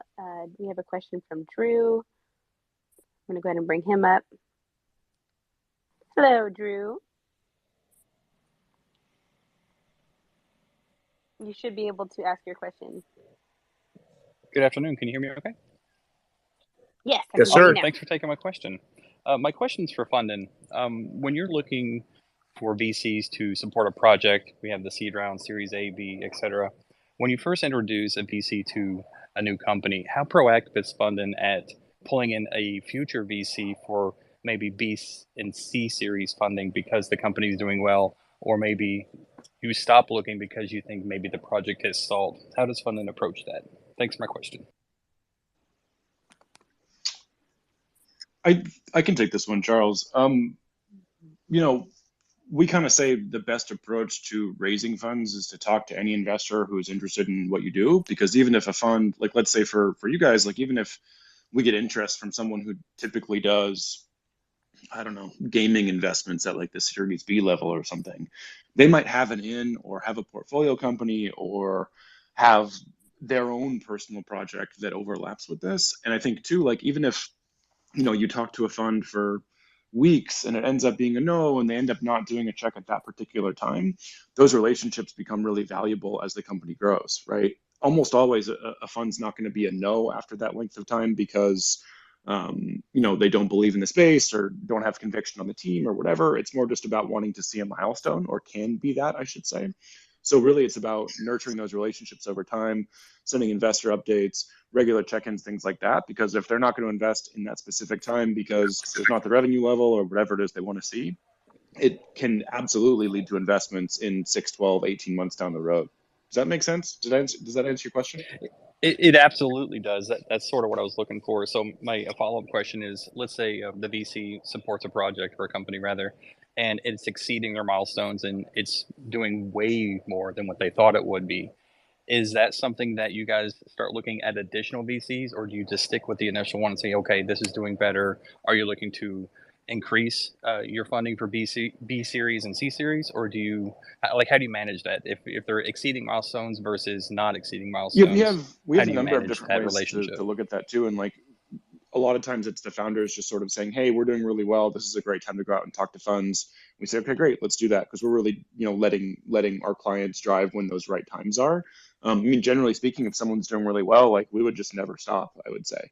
Like I think generally, like we're not really seeing people close rounds, quote unquote, because they just stay open for a long time. Like we see a lot of founders who their seed round might be open for 18 months or something, and like maybe the first 100% of the funds got raised in the first 3 months or 6 months or whatever it is. But like they're always going to be open to talking to more investors, because you never know who's going to change the whole trajectory of the company based on their relationships or capital or whatever it is that they're bringing to the table. So it makes sense to always be having these conversations. And I think especially now, like we're seeing really strong founders who just will always have conversations with investors, because it adds to the network and adds to their ability to drive results. Right, because the founders are the visionaries, the idea people, and if the money and capital is there, it can always be put to applicable projects that can be built to add additional value. So money is the kind of the bottleneck component here. The vision and the creativity and the value add, that's always going to be there. So yeah, that's a great one, Drew. Thank you, guys. I'll step down. All right, I'm gonna bump you down. Do we have any other questions or comments? You can put your hand up. We'll pull you up. Don't be shy. Yeah, there's always, I don't know if anybody doesn't know Taylor, but he's got 1,000 ideas and comes up with a new one every day. So we're always going to have ideas. We call that man mastermind. He is. It's great to be able to bring a vision to the table and be able to communicate that to somebody who can translate that into an actionable plan. And Taylor's that person for us. So, massive claps for Taylor and his involvement in making sure that this is a successful rollout and a detailed rollout. And he's a big function in the grandioseness of this vision. Great job, Taylor. Jaron, anybody else on the team? Do y'all have anything else for Charles or Steve before we do last thoughts? Oh, I'm good. I did. I don't know. Maybe I skipped over it, but in our talks yesterday, there was, someone had asked a question earlier about being selective for the community. When you do go through the selection process, do you take in, 10 projects or companies a month, or 2 projects or companies a month?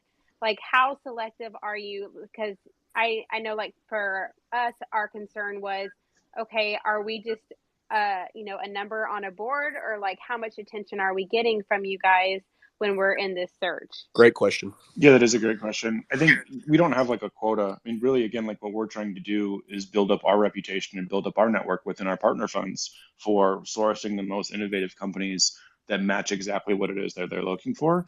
So if we were like approached tomorrow by 100 great fits, we probably couldn't do it, but we'd find a way to work with absolutely the best, 20 or 30. I'd say like that's probably the limit to how much we can do at a given time, because it doesn't make sense to spread our team thin on projects that we're not 100% committed to. So, I mean, in terms of like the attention that you'll get, I think you'll find that like you're going to see that anything that you need from a fundraising perspective, our goal is to be your partner for that. And like I said, when I first hopped on, like there was a lot of busy work and grunt work in doing venture capital raises before funding, which amounted to someone very critical on your team researching, finding email addresses, sending cold emails, doing these things that really traditionally like don't lead to results. And we're going to be handling all of that for you, obviously within our partner network, so you don't need to do any of those things. But then also like, myself, Raphael, who you met yesterday, Daniel, obviously Charles as well, and our operations team, like we're your fundraising partners for this round. And we're excited to go out and talk to our partner funds and get them interested and get feedback from them and get feedback from you on sort of what's working and what words are making sense and where your pitch is the strongest, and kind of refine that over time. I'll attest to that real quick, that I've applied to a few dozen different VCs, and it has been grueling, painful. Some of them are short and just fill in a couple, blanks, and then some are super lengthy and time consuming, and then you submit it and you kind of hope and pray that you'll get a response, and so it's like fishing in a way, and we've been kind of fishing a little bit blind. So this is why I'm pretty excited to partner with you guys and to kind of help streamline that process. I had a feeling that was coming, Brent. You've spent like the last 2 weeks just completely locked down on getting as many applications out as possible. So yeah, I had a feeling that was coming. Now, Steve, last question, and it's probably going to be a tougher question. How do you feel about Vitreous, and how do you feel about your ability to raise funds for Vitreous? Yeah, I mean, like I said earlier, like it's hard for us to guess exactly what's going to happen within the market, but like from the last hour, like it's clear that your team has very thoughtful and discerning answers for a lot of the issues that funds are going to be asking. And I'm excited to dig deeper into the financial like the financial projections and sort of like where that's going, and then also working with your team on the deck piece as well. Like it's too early for me to say, hey, this is where the pain points are going to be. This is what we need to really like think about in terms of the right answers to talk through certain aspects of what it is that you're doing. But we're going to get there for sure and dig through all those details. I think the space right now that you guys are in is really exciting. There's a lot of change and a lot of turmoil, and that can work really well, and it can also not work well. And like, again, it's hard for us to guess exactly what's going to happen, but I think based on what I've heard for the past hour, it seems like the team is awesome, world class. Excellent. Thank you, Steve. Anything to add to that, Charles, before we wrap up? I think Steve summed it up pretty well. Honestly, we've seen so many over the past 2 years projects that were hard to find like clear utility, and they were still getting funded. So it was a little bit of a weird situation to see from our side. Now, after I would say October, November, all of that definitely slowed down dramatically, and VC funds were definitely back to backing, real businesses, and a lot of those come from,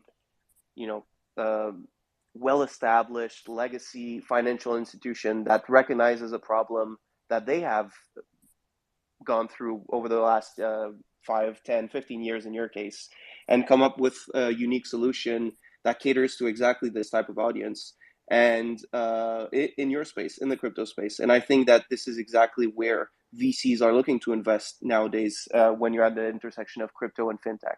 Definitely utility comes first, and being in a place to really recognize the problem that you're solving, because you've been facing that problem over the past 10, 15 years, I think is definitely a good place to enter the market. So on my side, I'm definitely really confident that we're going to be able to find the right investors for Vitreous working together in the next few months. So definitely excited to be working with the team. Excellent. Thank you. Jaron, I think someone was raising their hand. Do you want to just do one final little check to see if they want to speak? Yeah. Last call for questions or comments. I think that was Mariano. He might have just been waving. Okay. Yeah. But if anybody does last call for questions or comments, and if not, we will go ahead and wrap this up. We've gone about an hour now. I don't see any hands raised. Does anybody from the team have a last comment? All right. So I want to thank everybody for coming today, the crypto community. I want to thank Fundin, Charles, and Steve for taking the time out to come and hang out with us and answer questions for our community. We really appreciate you guys taking that time. As I said earlier, tomorrow is the last day for our seed round. So if you're looking for a guaranteed entry into the seed round, tomorrow at noon Eastern time is your last shot. You can visit our website, vitreous.io, to check out our white paper and join the seed round. If you have any questions or comments, you can always reach out to us here on Twitter. We're also very active in our Discord and in our TG. So you can click the link in the bio of the Vitreous chain account that I'm speaking from, and it's got all of our socials there. You can connect with us, out of the space. This is a recorded space, so you can go back and share it with your friends or listen to it again if that's something that you want to do. And we are very grateful that you guys came out today. We hope you have a wonderful afternoon, and we'll talk to you all soon. Bye, guys.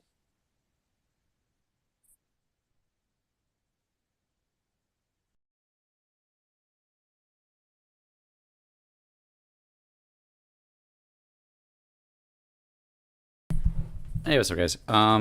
So that was Vitreous. Tomorrow's our last day for the seed sale. I don't know what's gonna happen with this project. I just see, for me personally, it could be, if they do what they're trying to do and they do it well, then the numbers get insane, right? So like 3 to 6% of all their revenue is going to be fed into the Vitreous rewards incentive program, which basically is just you staking your Vitreous tokens. You buy an ETH right now, and then when the chain launches, you get airdropped Vitreous. And it'll be a coin, obviously, because it's its own blockchain. So, I mean, the fact that it's a company, the fact that, they have every component. Like, I can't see, and like, correct me if I'm wrong, but I can't really see not being everything that you would want in a project. It's a serious project with a docs team that's a company that has people that are professionals that are already being paid on salary to do what they're doing. So like, it's not like, oh yeah, when you feel like it, get around to the blockchain. It's like, no, they're working. They have hours they work, and they have things they need to get done within those hours. So it's really just every component that I feel like you'd want in an investment. And if this product starts doing well, right, if they start getting that and 3 to 6% starts going towards those rewards, then like my personal plan is to get 2 decent sized bags, probably equal value bags, have one for trading and then have one to stake. So I stake one, I don't have to worry about paying attention to it, whether or not I want to sell it. And then I've got one that I can say, hey, if we hit this price point, I want to take this much. Maybe initial investment, maybe. For me, it depends on the project. Like, I approach each project with, no, they did not hit soft cap now.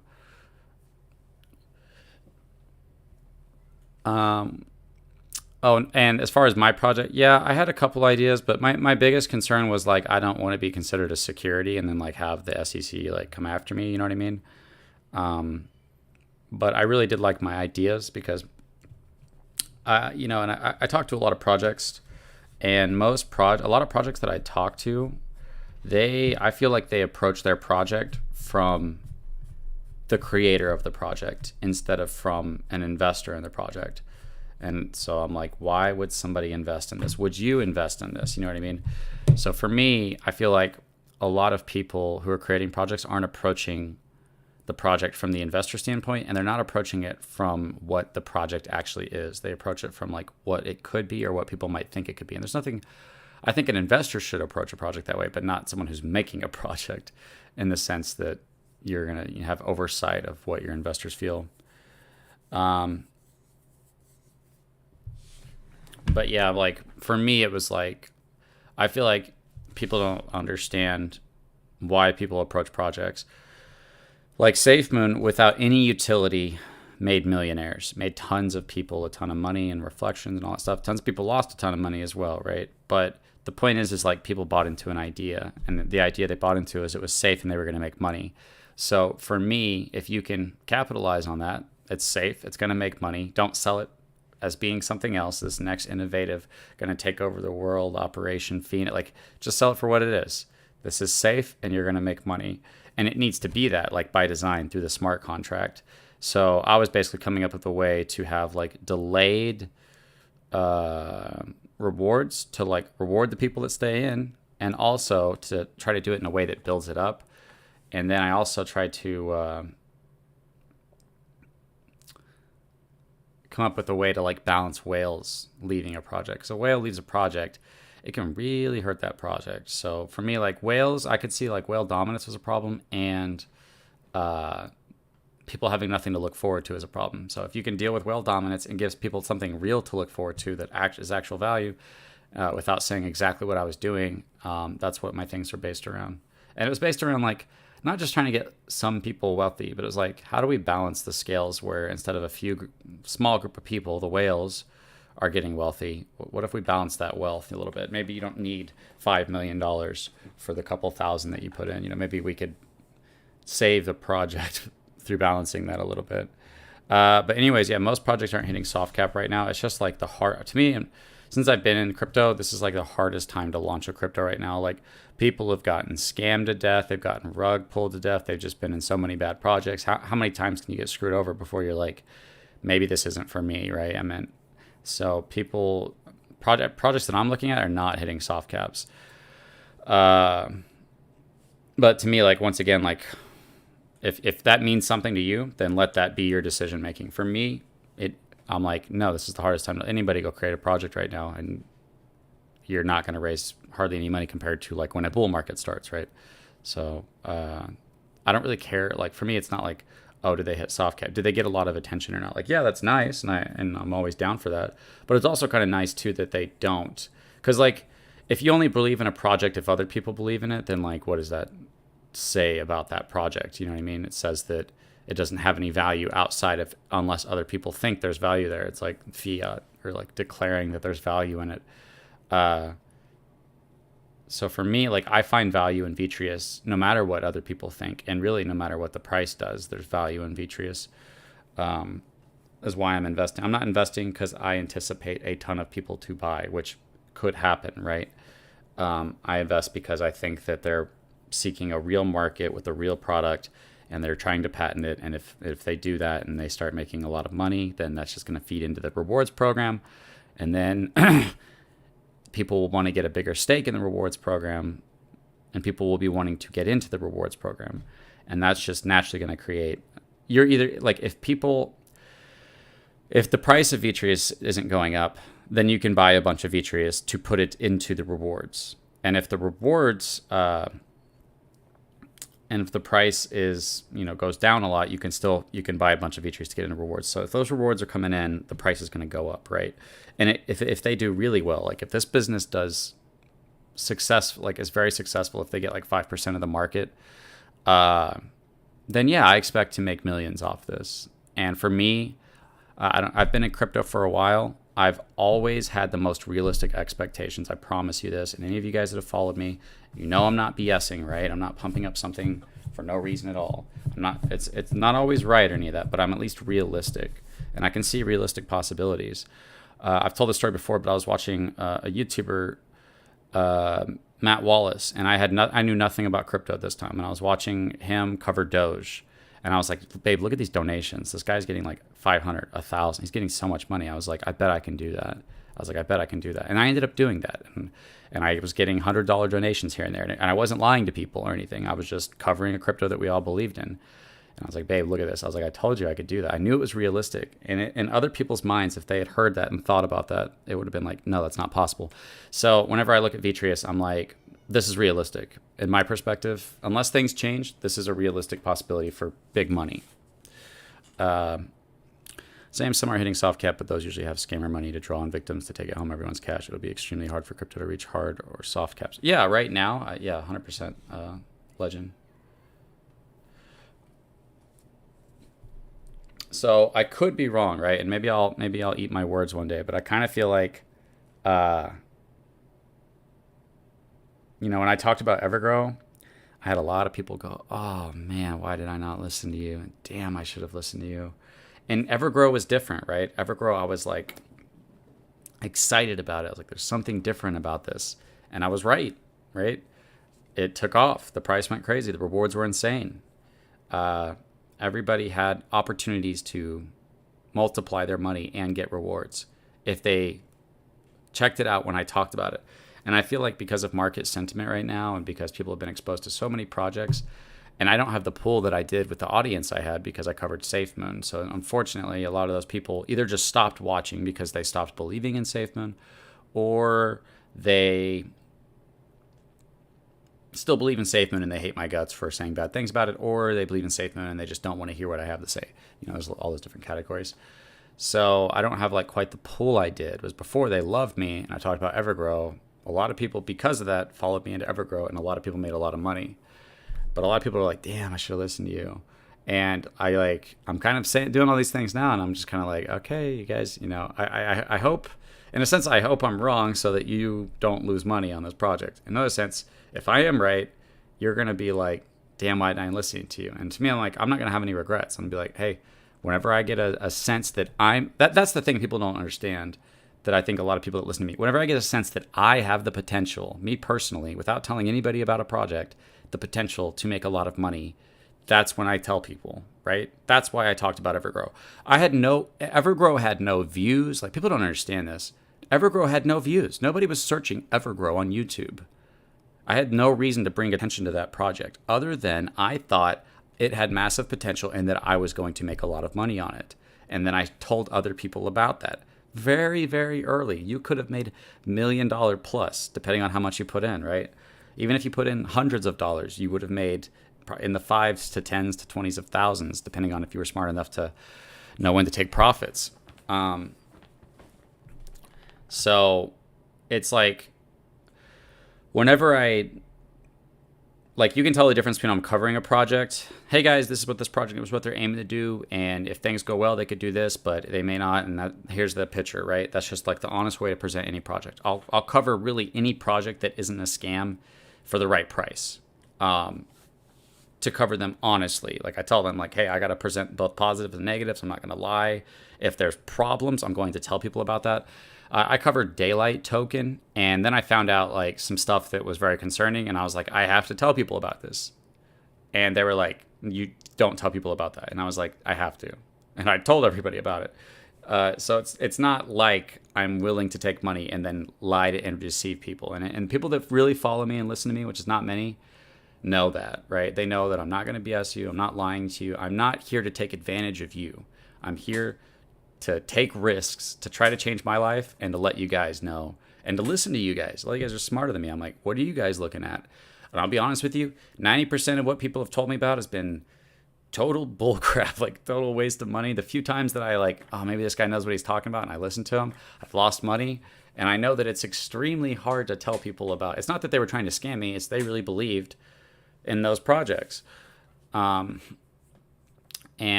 So when it comes to it, it's like, hey, this might not work out.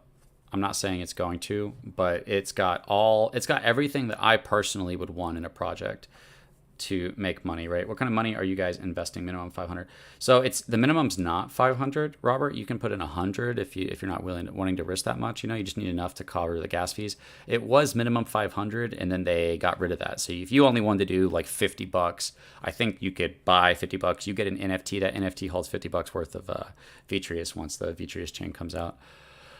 But the minimum buy was 500. But the seed sale ends tomorrow. And that's where I'm like, they're seeking outside funding. And I'm like, okay, if they start getting a crazy amount of funding, maybe I don't know what's going to happen, right? I don't know what kind of position we're going to be in by the time they get to launch. Like there's the potential that they get to launch and the price, seed sailors take their profits and whatever, and the price tanks, right? Like I feel like that's a realistic expectation. That's not like a wild card, not being dishonest here with you guys.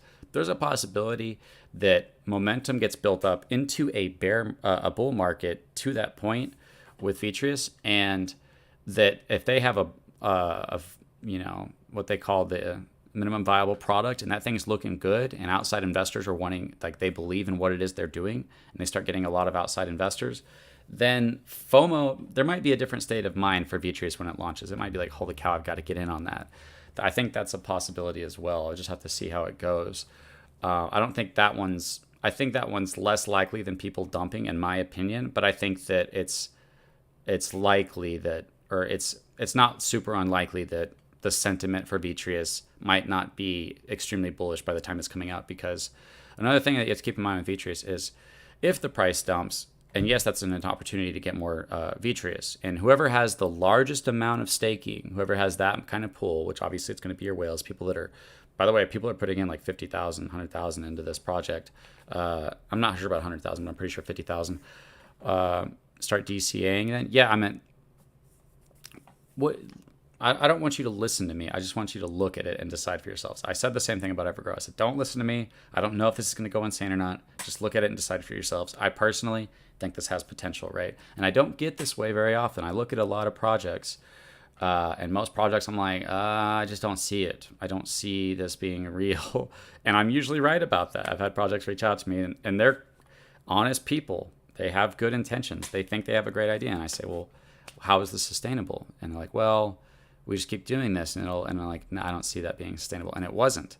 And it was like nothing against those guys, and it was nothing against them, but I chose not to cover it. Like, that's not a thing that people just don't know what's going on behind the scenes. I've not covered projects that had honest people, and he said, hey, we'll give you a whitelist spot to cover this project.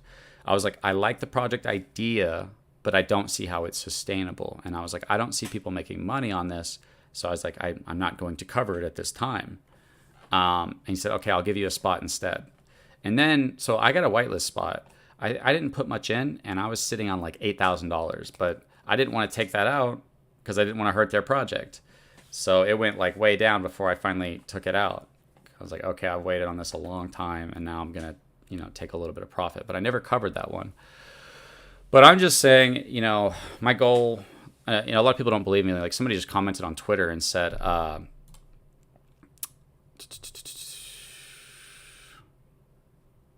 He said crypto failed, get over it. Stefan Perry, which I don't know why he said that. I'm like, crypto failed, get over it. What are you talking about? We're more than likely about to go into another bull market. There's going to be probably huge gains on Bitcoin and Ethereum and Binance and other, cryptos, maybe XRP. I don't know. I've got some XRP. But there's going to be a bunch of new altcoins and maybe some of the old altcoins that survived that are going to be getting ready for this push. There's going to be huge opportunities to make money, guys. And it's like watching all these opportunities fly by, and it's like, okay, how do I figure out which ones to get into, and how do I make the money that I'm looking for? Because we're looking for those big plays, we're looking for those plays that, in my opinion, that's what I'm looking for.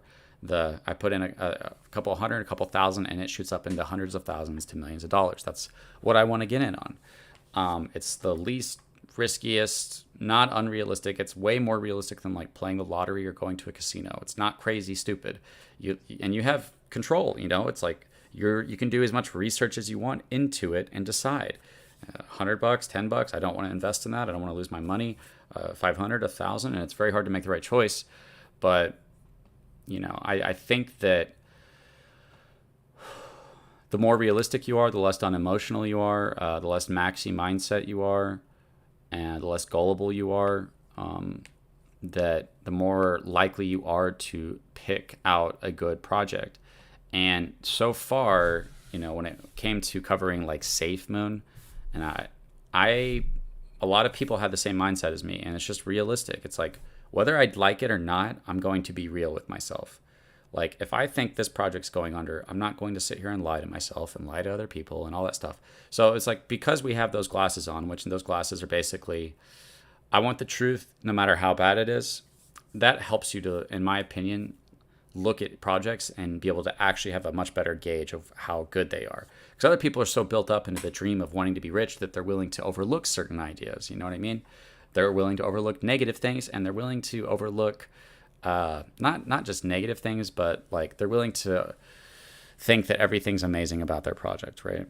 And it's like, oh, that's just not good. That's not a good state of mind to be in.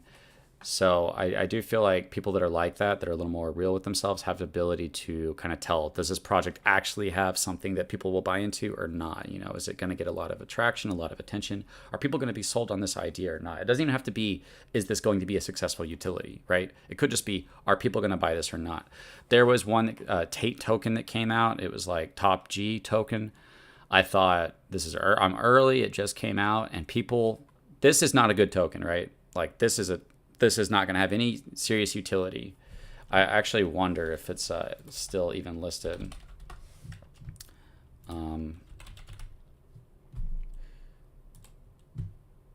Be funny if I was wrong and it like mooned.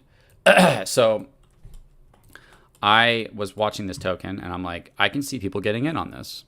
I bought in, and I forget what I did, but I made a good profit. It wasn't insane. It wasn't like 5-10 grand, but it was like, I think, over $1,000 or something, or hundreds of dollars.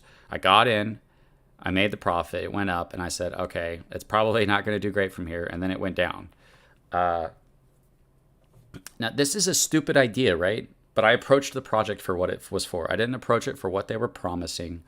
I didn't approach it for their utilities. I approached it based purely on the idea, are other people going to want to buy into this? Are other people going to anticipate that they're going to make money? And I really think that's the best way to approach investments and to look for investments. You might see the dumbest, stupidest idea ever, but it has some type of component to it that's going to catch on and get a bunch of people's attention. And that might be the filter that helps you pick out the right project in the next bull run that helps you make life-changing money. That's what I'm doing, right?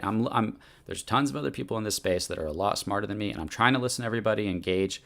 Everybody's so sure of themselves, and everybody's saying contradicting things to each other, that I'm starting to be like, okay, I don't trust you. The more confident you are in your own little prediction of everything, the less I trust you. The more you say, we don't know, but it looks like this, then I'm like, okay, that's reasonable. That's like a more honest approach. I Googled XRP, and I think it said it's not available in the US. In my past jobs, I've had to deal with compliance, and it's a giant PIA. I think Vitreous is on something. Yeah, 100%. Robert, you can still get it in Trust Wallet. There's like a certain version of it you can get that I was able to get. I could pull it up real fast and tell you. So like I had this guy who like followed me and watched me for a while. He's like, dude, XRP, XRP, XRP. And I like finally got some, and it went up like 20-30% or something in the last couple days. But yeah, it's like the Binance version or something of it's about 20 XRP. You can get that version. There's probably other ways to get it as well. They're winning, but the course case has been going for 2 to 3 years. Everybody thinks like they win, it's going to go crazy, and I'm like, well, how crazy is it going to go? That was another thing I did with Evergrow, is like trying to understand how realistic is this going to go up, because other people are so focused on their dreams that they're not incorporating all the whales that are going to hit their selling points before you. So like I think getting an idea of like how much money can people really sit on before they start taking profits, and then other people start taking profits, and then the price tanks, and then the FOMO, the ability to FOMO to new all-time highs, is gone. You can buy on dexes. Okay. All right. Yeah, Scripted Legend can help you with that if he wants to. For me, I was like, I kind of had a hard time getting that, and I just, once I got it, I'm like, okay, whatever, I've got it. It's kind of a pain in the ass. So yeah, I just goal is to, I feel like we're about to have huge opportunities. There's going to be new projects that are going to come out that are going to do really well, that are going to make millionaires and make hundreds of thousands of dollars. I really do believe we're going to see that again in the next bull run. And this is like in March next year. And with each bull run that we've seen, it's like the anticipation of the Bitcoin happening. There's a rise up into that. Not a major rise up, but there's a rise up into it is the recurring pattern. And then afterwards is when it really takes off. It like a little bit of momentum, and then it just skyrockets. So if we see that again, it's like, okay, we need to have the best strategy we can to find those ones that are going to do well, and to take profits at the right times. That's my goal. Obviously, it's impossible to predict the future, but that's my goal, because a couple good wins in crypto, and you can really, make some big changes in your life. Sounds good, Scripted Legend. So yeah,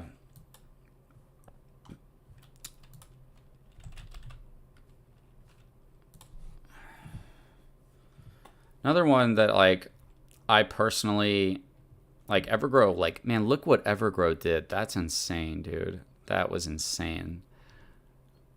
I personally think that Evergrow, I was kind of hoping it would go lower. I know Sam would probably want to smack me if he heard me say that. But the price is so low right now, and they're burning through a lot of tokens, that I think there might be a really good buying point for Evergrow, purely from a perspective of making money, right? But if it goes lower, then it could just be such a good deal. But it depends on, are we going to get those utilities going? Are they actually going to generate profit? Are they actually going to buy back and burn? Is that going to create enough FOMO to get the price going? Are we going to burn through enough tokens that if we start to see a rise up in price again, that it'll happen even faster? Like, and I could be wrong here, but whenever I was watching Evergrow during the first period of its growth, like, this was unprecedented. Right? This right here, this in the beginning right here, this was insane. We were freaking out over this. And I feel like Evergrow, if you get it going, if it starts to get that upward momentum, then it can really take off, right? So, but obviously the sentiment of the holders has to be bullish. Because like at a certain point, people were like, I'm taking profits, taking profits. And we had another like nice rise up, right? That was pretty good rise up actually. And then it was just been down from there. And that's probably due to the markets and not delivering products, and, other parts of not maybe happen, the Evergrow team doing what should happen. But I think most of that came down to devs, unfortunately. I believe low market cap cryptos will see high percentage rises or null. Mid market cap will do great, or big start, and then big market cap cryptos will go up 500 to 1,000%. Yeah, I think it just kind of depends on each one. I think that you have to have something of value, or you're not going to do well, unless you're just going up because you're tied to a native coin that is going up.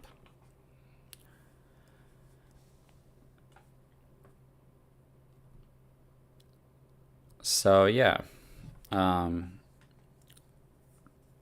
It was nice talking to you guys. And once again, you have Vitreous Seed Sale. If anybody's rewatching this, the seed sale for this project ends tomorrow. So do your own research, approach it, and what do you think is best? Approach it. If you have fears or concerns and you feel like they're legitimate and logical, then you do you. I'm not trying to convince anybody to not stick to what they think they should do, because there's really not almost a right answer. It's almost just, is this worth risking anything to you? And even if it's worth risking something, you knew it was a risk and you knew that you could lose it.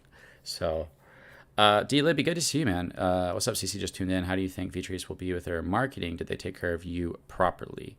Yeah, so Vitreous, they sponsored me, and Vitreous has treated me better than like any project that I've covered. So I'm super thankful that they saw my work as being valuable, and I'm trying to bring value to the project as much as I can through good videos, through good explainer videos, through, and to me, it's a win-win, because it's like bringing attention to the project is one thing, but I also believe in the project, right?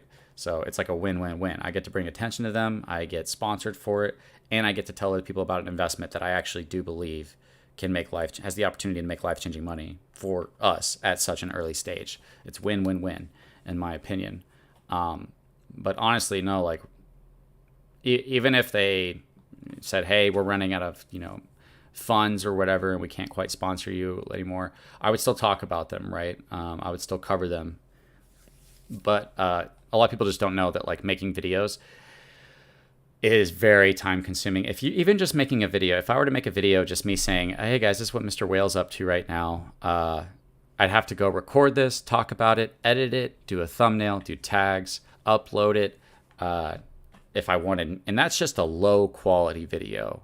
Now, if I wanted music and sound effects and cuts and transitions and zooms and different music for different segments and animation, it's like, okay, videos can start to take days to make. So I reach out to projects that it doesn't even have to necessarily be a project that I think is going to make people money. But it can just be like, hey, I have a service. I do explainer videos. And if somebody else out there might believe in your project, even though I'm not super bullish on it. And I've told projects, like, I'm not super bullish on your project. And they were going to pay me to cover it. And they were like, well, we don't want you to cover it if you're not super bullish on it. I'm like, well, I can explain it for other people, and I'm going to be realistic. But I was like, but they had something. This project had something. I was like, that could be insane. They had this, like, insurance on your wallet up to a large amount. And I was like, oh, well, if you have to hold a certain amount of crypto to use that insurance, then everybody will want to buy it. People will want to have their wallets covered, and they have to KYC to have their wallets covered, of course. Then there's like great incentive to hold this token, because other people are going to want to buy it. But then they said, no, you don't have to hold any amount of tokens to get that insurance.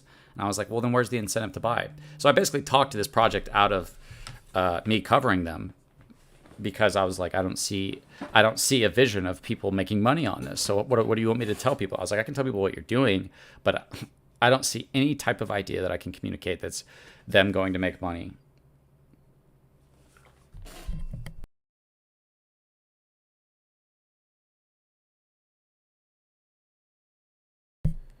No, yeah, they've been really cool, really good people, very smart people as well, to work with. So another thing about Vitreous is, like, it's awesome that all the weight is on them. You know what I mean? It's like the marketing, they have a marketing guy, and they have like professionals. It's not like, it doesn't feel like they have amateurs trying to solve any of their problems. It feels like they have professionals in every area that they need somebody to do what they need to do. They've got professionals working together, and they made smart decisions. I can't believe, when I was listening to the Vitreus AMA just now, that when USDC was depegging, which was a scary time, it was scary for me because I held money in it. And I pulled away and took a loss. I took a loss at that because I was like, dude, what if this depegs? They went and studied that and said, we think it'll repeg with a large amount of money, and it repegged, right? So like, that was crazy, that they were able to research that and say, we believe this is going to repeg, because it went down to like I forget, it went really way down. I think I didn't go sell at the bottom, but I sold, I think I had like a 10% loss of what I had in that. Not huge, but like still not trying to lose money. But I was like, what if this goes even further, right? I was just one of those people that's like, I can't afford to lose this, so I'm not going to risk it. Why risk it? Why hope that this doesn't go down when I could just move it and take a little bit of a loss? They decided, we think this is coming back up, and it did. So they made the right decision. And yeah, when it comes to everything, it's like, I don't know, it feels great to risk money on this project. It honestly feels like, yeah, all the weight is on the right people. You know what I mean? I'm very confident in the team and what they're doing and who they have behind it. It could fail. I still feel like, oh, some something they don't anticipate could happen, or something might be too hard. I don't know. But for me, it's worth the risk.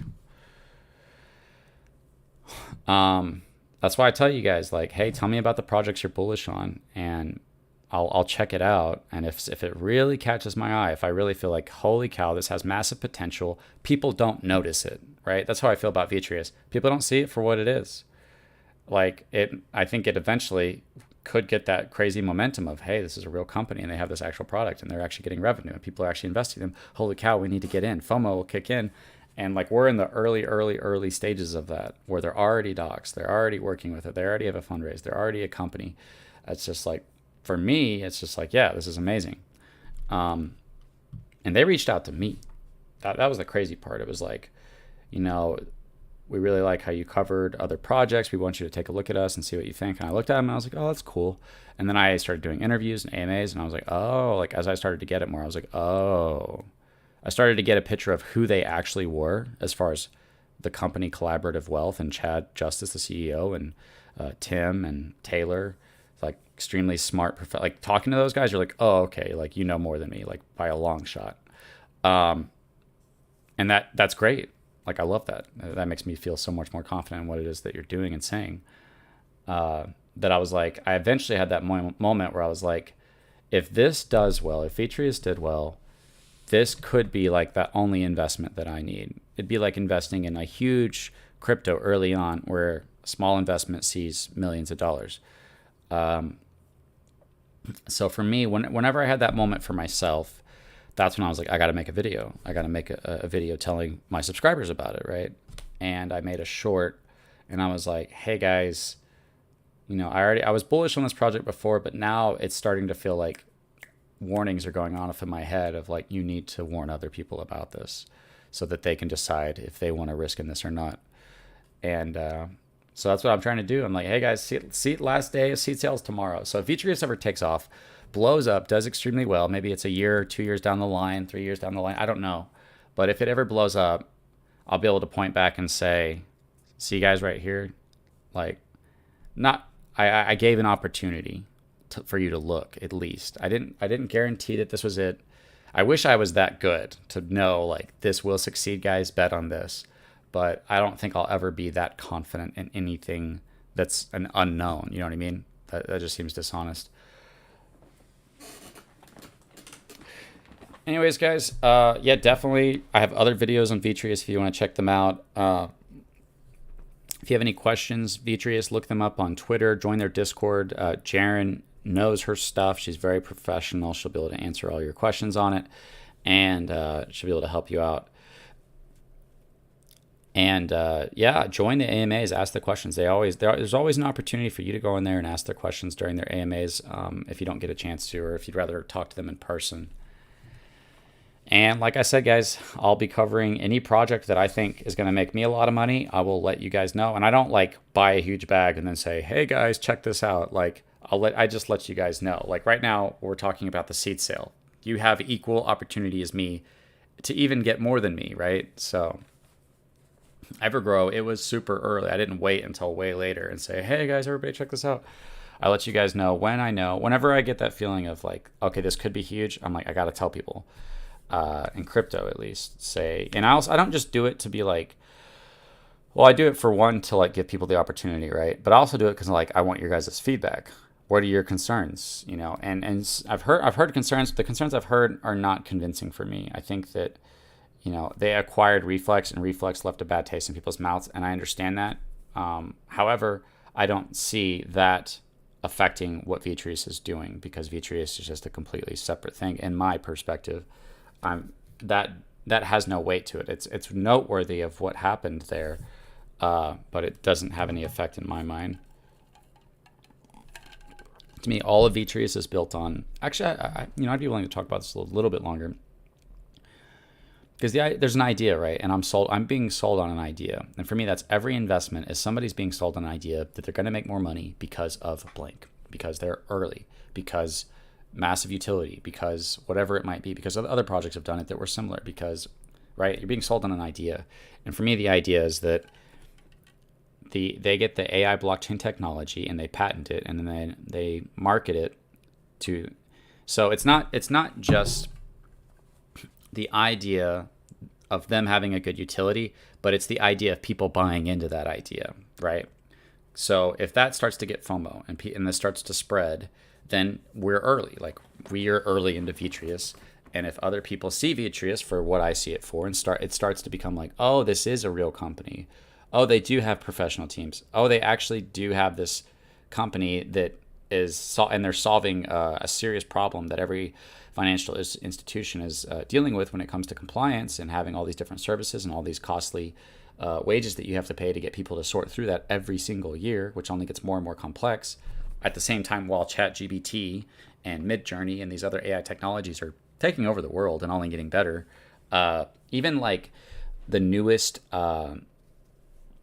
gaming technology. I don't know if you guys seen Unreal Engine 5, but it basically looks real. Like, games are going to start looking real in like the future, and they're already looking really good, but they're going to start looking real. It's going to be pretty hard to tell sometimes, and they're using AI technology as well. So it's like, we know that the component, and this is something I'm really trying to figure out for myself. I'm not claiming to be an expert, but I'm just trying to be as honest as I can, be open to being wrong, is that when people buy into something, it's usually a new idea that's new, and they think they're going to make a lot of money. And right now, AI is hot, and it's, in my opinion, it's only going to get hotter, like the real AI technology. ChatGPT is doing things that we never thought possible. It's writing papers that are college level. It's solving complex problems. It's coding. It's doing insane things. And so if we're just talking about being able to go through a list of requirements that's being set, and then running documents through it to be able to tell if that document is in compliance with the AI, right? So really not that complex in some sense, but taking all the different services that they have to use, which would be cool. And they kind of have talked a little bit about those services, but it would be cool to hear them like break down, this is what this service has to do. Because like Chad was talking about the different services for Vitreous, and he was saying there's like 30 something different services that they have to pay for in order for their compliance officer to keep their company within compliance. And it takes them a long time, and they have helpers that that not only do the services are like separate, but they don't interact with each other. So it seems like if you're doing something, you have to go to this one service and then get this thing, and then you pull this information, and then now you have to go all the way over here to this other one, and you have to put it in there and check it there. And what they want to do is they want to connect all of that so that they work together using the AI blockchain, and make it work a lot faster, save people money, have it as a service. You go to a company, said, hey, we can do what you're doing, and we can save you 50, 100, 50 grand. Why wouldn't they want to do that if you could prove to them that it works with your own company? Say, we've already done this for our own company. These are the services we had. We built this. We switched to this. We're saving this much money. Why would another company not want to save money, right? And so, yeah, I mean, that's for me, Vitreous has that. And when it comes to trying to keep an eye out for other projects that have that potential, that was one of the big things that's really stood out in my mind is this an idea that's not in itself going to do well, but that people are going to buy into? And it's very simple. I feel like the deepest truths in life are the most simple ones. It's there in front of your face, and you might be thinking it, but it's like saying it out loud and just breaking down the most simple things. Those are the ideas that hold up the complex ideas, is the simple ideas. So really breaking down the simple ideas, I feel like really helps you understand the complex ideas, and just the very simple of like, what is the psychology of an investor whenever they go to invest, and being able to predict where most of the people are going to go. That's another thing is like if we go on a major bull run and we start to have an even bigger mass adoption, we're probably going to see, and you're definitely welcome to disagree with me or state your opinions. If we do see that, I think we're probably going to see a major, a lot of new investors. And a lot of the new investors are like what we just saw, like with SafeMoon. It was a ton of new investors who were early, who didn't know anything about crypto, buying into an idea. And I think we're going to see the same thing. I don't think that the idea itself is going to be too much the same. Like, I don't think the idea of SafeMoon, I mean, it might, because what it was is a promise. Hey, the liquidity's locked and we're going safely to the moon, and you get reflections. It was just like, everything's amazing and everything's going to be amazing, and it's because of a smart contract, right? It's behind programming. So a lot of people really, and you're early, right? So the checklist for people buying into an idea is they feel like they're early, the price hasn't tanked yet, and it promises them a future in which they feel is not unrealistic. So I feel like if you run something through that and you start to get a little bit of traction, a little bit of a fire going, that those are how I'm going to be approaching projects in this next bull run to try to get in. You know, even if it's just like, okay, this one, a couple hundred here, a couple hundred there. This one feels like it has super potential. Maybe I'll do 1,000, but that's risky. That's a lot of money. So maybe I'll take out, you know, my initial at a certain point and let it ride. You know, it's always risk management, right? Appreciate you, Joshua Sanford. Hello. How you guys doing? So yeah, you know, we kind of, I think that SafeMoon is not going to end well. And I'm not talking about them very much lately, even though that's all my subscribers followed me because I talked about SafeMoon. They didn't follow me because I was amazing. They followed me because I was talking good about SafeMoon, because I believed in it. And when I found out the bad stuff and I talked about that, they either believed me and said, yeah, you're right, and went to another project, or they, you know, don't unsubscribe from me. I'm losing subscribers pretty fast. So I'm trying to create value in myself outside of what it is that I'm talking about. And I hope that value is that you can trust me. I'll make entertaining videos. I'll do interviews. I'll cover the terrible stuff while it's happening. I will do my best to get you the information you need to make the decision you need at the time that you need to make it. Not when it's too late. I'm not going to say, oh yeah, by the way, guys, there's this bad stuff happening with SafeMoon after everything is passed and it's already too late. And not after you've already missed the pump. Oh yeah, after the pump, hey guys, you should get in on this. No, my goal is to help people make money, and I want to be known for that. I want to be known as being a trustworthy person, gets people early into projects, makes decent videos, and provides informing, educative content. So luckily I was able to do that with Evergrow. People loved my content. They felt like it was educational. They felt like it was informing. They made money. People were very happy with me for that. And I didn't really get anything out of that other than people being happy that I got them into that, right? And I open a random Twitter space, and almost every time somebody I haven't talked to comes up and says, hey man, I just want to say thank you for telling me about Evergrow. So my goal is to, you know, keep doing that, to help people make money through crypto in the market, because it's the number one easiest way to change your life. And like, we all know that. And that's why I keep trying to tell my family, I'm like, you guys need to get into crypto. The bull market's probably coming, and there's going to be some huge opportunities. And I'm like, it can't just be me. I can't be the only one in the family that's trying to do crypto. You guys gotta jump in there with me. You know, I want to make enough money to help all of my family, but all it takes you guys is a little bit of effort, a little bit of money, and you might hit something that I might not hit. You know what I mean? You might hear something and get in and it make a big change for you. You lost a ton of money with SafeMoon? Joshua, I feel like this project is a docs team. It's a company that's already, I think it was like $1 billion company. It's a financial institution. Everybody's fully doxed. They have professional teams on salaries from the company working on every aspect of this. They're targeting their own problem for their company, which is compliance, which is extremely costly. They're trying to address that problem by creating an AI technology that combines 30 to 34 different services that they have to pay for into one service, saving time and money, patenting that technology, bringing it to other businesses. I think this one has a lot of potential. That's why, yeah, for me, that's why it's to the point that I'm basically willing to say, hey guys, you know, almost in some sense putting my reputation, which obviously is, I'm not trying to say I am or am not anybody, but what I do have, I'm saying, hey, I'm willing to stake my name on this project to the extent that I'm willing to warn you about it, that I think that it has massive potential. If it absolutely fails and does terrible, and people will say, yeah, Crypto Control, we listened to you on that project and you were dead wrong, right? And even then I wouldn't be wrong, because I said I don't know what it's going to do. I just think it has the potential to do something that I'm willing to risk money on, knowing that it could fail, but that it might do well. So even then I'm not lying. But they would just say, well, and they'd be right. You'd be right in the sense in saying, well, it didn't work out, right? So not many projects I'm like that on. I've only been like that with a couple. I'm like that with Evergrow. SquidGrow, it to me is a good gamble.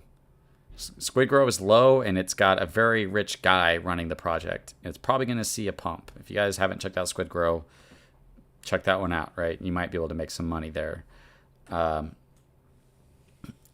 projects that I thought of massive potential to make that big money.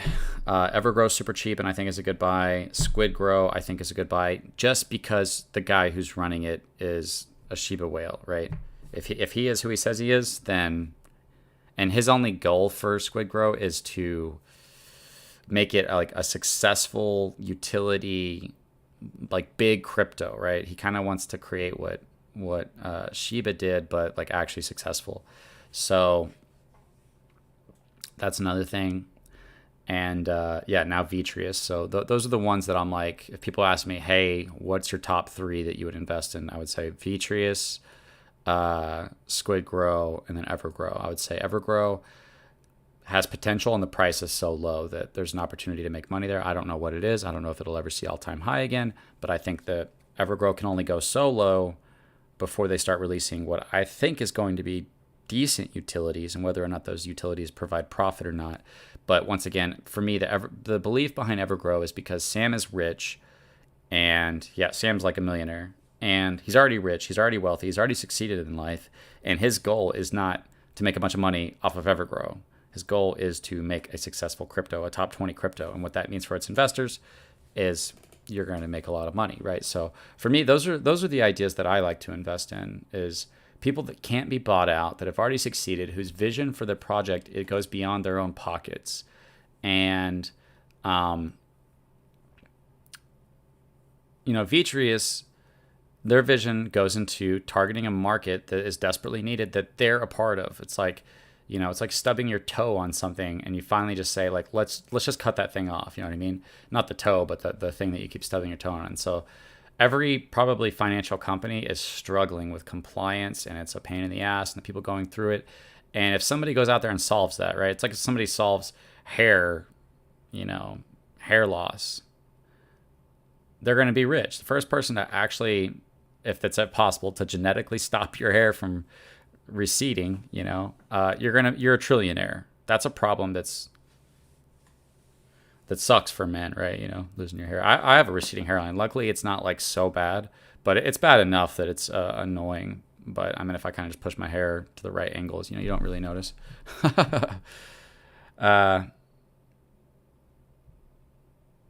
But yeah, people lost a lot of money with SafeMoon. Even when I was covering with SafeMoon, I was, and like this before I ever started talking about the bad stuff, because the bad stuff hadn't come out yet. I said, guys, the price keeps going down, so maybe the best idea is to wait. And like, if the price keeps doing what it's been doing, it's a reoccurring pattern, then if you, instead of buying right now, if you wait and buy, you can get even more at a better price.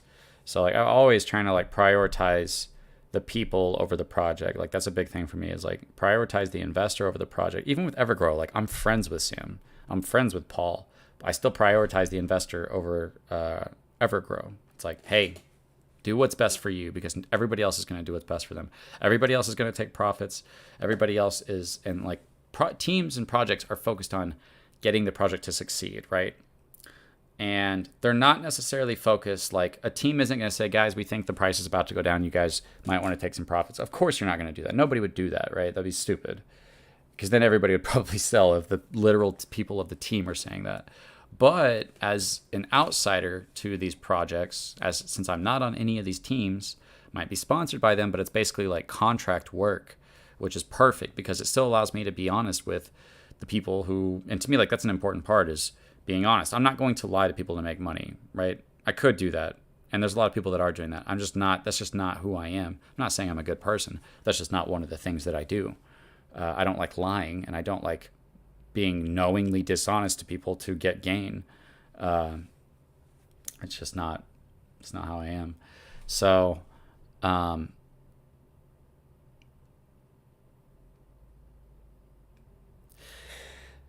I'm gonna go ahead and end it here, guys. And tomorrow I might put some more in Vitreous because I don't know what's gonna happen. I'm divided, but I might throw in like another 500 or something into it. Because kind of what I want, what my plan is, and I told everybody my plan with Evergrow as well, was like, I want a bag for staking for the Vitreous incentive program, and then I want a bag for trading. I mean, you can unstake your tokens and then sell them, right? But for me, I just want to play both fields. Like, I don't want to miss the rewards if they're good, and I don't want to miss a selling point if it's good. And so I just rather would have like two separate like amounts going for that. So I probably will get some more Vitreous tomorrow, so that I can play that when it comes out. But yeah, it was great hanging out with you guys. I always enjoy chatting with you guys. If you guys are re-watching this and you've watched this whole thing, then holy cow. But go ahead and comment down below any of your comments you want to say, and I'll try and respond to them. But generally speaking, if you have questions about like the technicalities of Vitreous or stuff like that, just get in touch with Jaren in the Discord, and she can answer all those things. I'm more of just like hey, is this a good investment or not? And what do you think about this? And why do you think this is good? That's what I'm interested in. So thanks for hanging out, everybody. It was nice seeing you, Scripted Legend, in the chat, and I'll see you guys in the next video or live stream. Catch you later, Legend. Have a good one, bro.